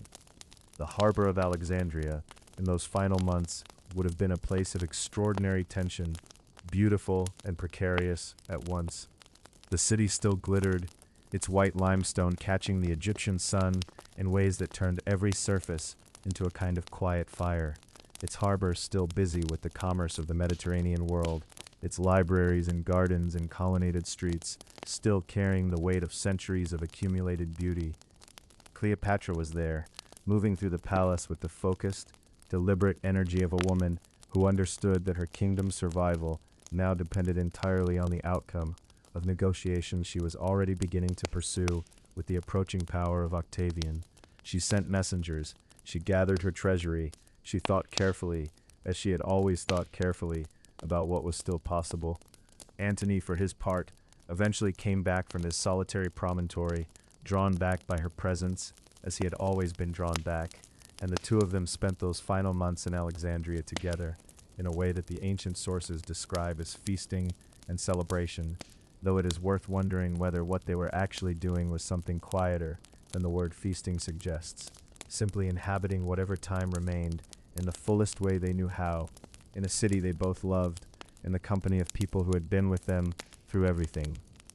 They called their society, it is said, the inimitable livers, a phrase that sounds like defiance, but might also be understood as a kind of melancholy honesty, an acknowledgement that this way of living, these particular days, would not come again, could not be repeated or surpassed, and that the only reasonable response was to be fully present within them. Octavian advanced slowly and inexorably. He crossed into Egypt in the summer of 30 years before the birth of Christ, and as he approached, the situation inside Alexandria began to change in the way besieged situations always change. Allegiances shifting, soldiers uncertain, the psychological weight of the inevitable pressing down on everything. Antony attempted to mount a resistance, and there are accounts of a brief engagement outside the city walls in which his cavalry went over to Octavian almost immediately, the men simply walking across the space between armies and joining the side they had already decided was going to win. The end, when it came quietly and without any of the grand theater that a certain kind of story might impose upon it. Antony, believing, on the basis of a report that may have been confused or may have been deliberately sent by people who thought it would precipitate exactly what it did, that Cleopatra was already dead, made the decision that a Roman general of his background and beliefs would eventually make, in circumstances this final. He fell upon his sword, as the phrase goes, though he did not die immediately, and the accounts say that he was brought, wounded and dying, to the mausoleum where Cleopatra had locked herself with her treasures and her women, and that she and her attendants pulled him up through a window because the doors were sealed. He died there in her presence, beside the accumulated gold and linen and incense of the Egyptian court, with the harbor light coming through whatever small openings the sealed building allowed, with the sound of the sea somewhere close, moving against the stone of the harbor walls as it always had, indifferent and steady and eternal. He was 53 years old, or thereabouts, having lived through a span of years so densely filled with history that it hardly seems possible a single life could contain it. What Cleopatra said to him at the end, what passed between them in those last hours in that sealed room, with its smell of cedar and myrrh, and the faint salt carried on the air from the sea, no one living knows, and perhaps that is exactly as it should be. Some things belong entirely to the people who live them, and no amount of narration, however gentle, can or should reach all the way in. The city outside continued to breathe. The harbor water continued its long, slow conversation with the stone of the quays, as it had for 300 years, and would for 300 more. The evening light came down across the white buildings and the blue water in the way the evening light in Alexandria always comes down, gradually, warmly, turning the world gold, and then copper, and then the deep soft blue that comes before dark. And here, for tonight, we leave him in that light, in that city, in the last moments of a world that would not exist again. The final chapter waits ahead, quiet and unhurried, ready to gather all these wandering threads and lay them down to rest together, just as you are resting now, and there is no need to rush toward it. Let the harbor water carry you gently towards sleep. The torches have all burned down now, every one of them. Along every road and corridor and harbor wall we have wandered together through these long and quiet nights. And there is something right about sitting with that darkness for a moment, letting it settle around you the way a warm blanket settles when someone tucks it gently at the edges, before we let the last of the light go entirely and drift, together, into rest. We have traveled a very long way, you and I. We began on 7 hills above a river, in a city that smelled of bread and river mud and the smoke of 10,000 cooking fires, a city of crowded streets and marble temples, and the endless low roar of human beings pressing against one another in the ancient business of living. We arrived there in the blue hour before full morning, when the bakers were already at their ovens, and the slaves were already carrying water, and the crows were already circling the Capitoline in slow, indifferent loops. That was the world into which a child named Marcus Antonius arrived, somewhere around the 83rd year before the birth of Christ. A world so alive and so loud and so thoroughly itself that it is almost difficult to imagine it ever ending, though of course all worlds end, which is perhaps what makes them worth remembering in the first place. He was a Roman child in the fullest sense of the phrase, born into a family that carried both distinction and difficulty in equal measure, the grandson of an orator and the son of a man who fought pirates on the southern seas and, it is said, was not always fortunate in that endeavor. His mother Julia was the steady force of his early years, a woman of quiet competence who held the household together while the larger world did its best to pull things apart. We walked with him through the schoolrooms and the street games, and the particular golden texture of a Roman boyhood, the weight of a wax tablet in small hands, the smell of a tutor's oil lamp on a cool morning, the sound of the city always pressing in from just beyond the courtyard wall. And then the city itself, those winding streets we drifted through in one long, unhurried chapter of pure atmosphere, the market stalls heavy with figs and salt fish and cheap wine and clay amphorae, the temples standing in their columns of white and honey-colored stone, the taverns at midday, warm with voices and the clatter of cups, the whole beautiful, ordinary machinery of a civilization going about its ordinary, beautiful business without any particular awareness that it was doing something that would one day seem miraculous simply by virtue of having been real. He was not always easy, our young Mark Antony. He grew into a restless and generous and somewhat reckless young man, fond of pleasures and susceptible to debts, drawn to certain friendships that did not always serve him well, and yet there was always in him something that the people around him recognized and leaned toward, some quality of warmth and energy and physical courage that made men want to follow him even when following him was not strictly the sensible choice. He went east with the legions, into Syria and into Egypt, and the wider world opened around him like a room you had not known existed, in a house you thought you knew completely, the smell of different seas, the particular quality of eastern light on white stone, the first distant knowledge of a land along a great river where things were done in ways that Rome had not yet imagined. It was in the service of Julius Caesar that he found the shape of himself, or at least the first clear version of that shape. He rode with Caesar through Gaul, through all those cold, green years of campaign and siege, and the slow, hard work of making an empire out of forested hillsides. And when the moment came and the Rubicon lay before them in the January dark, Antony was there, which is to say that he was always there, at the shoulder of the most consequential man of his age, which is its own kind of distinction. He governed Rome in Caesar's absence, navigating the treacherous and lamplit corridors of the city's politics with varying degrees of grace, making enemies, making friends, making decisions that would echo forward for years, though none of us ever know at the time which of our decisions those will turn out to be. And then the Ides of March,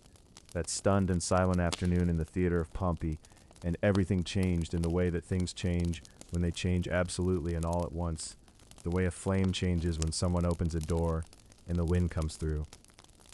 He found himself alone at the center of the most powerful city in the world,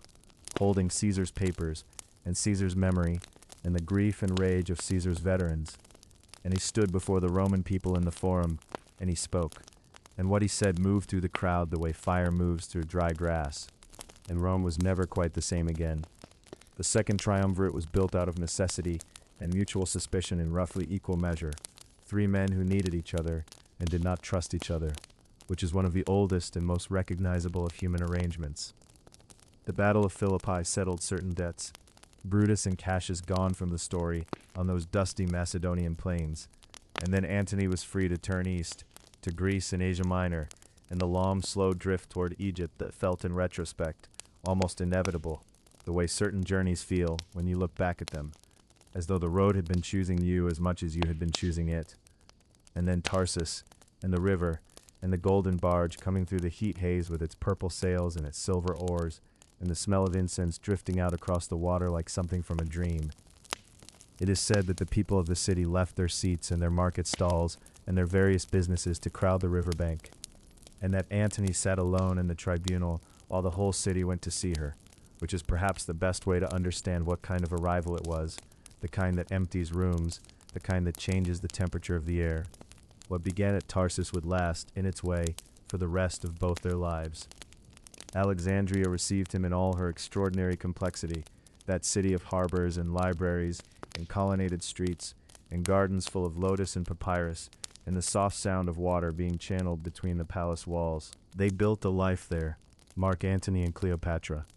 something that was part politics and part love and part a shared dream of an Eastern world that would be neither wholly Roman nor wholly Greek, but something new, something that had not existed before,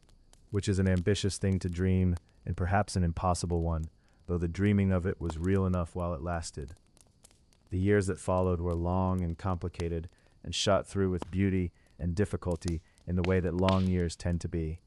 Octavian watched from Rome, patient and cold and extraordinarily capable, and the propaganda moved westward on every ship and in every letter, and slowly the world that Antony had built in the east began to seem, from the perspective of the city on 7 hills, like a betrayal rather than an achievement. The triumvirate dissolved the way old alliances dissolve, not all at once, but in increments, each small erosion leading to the next,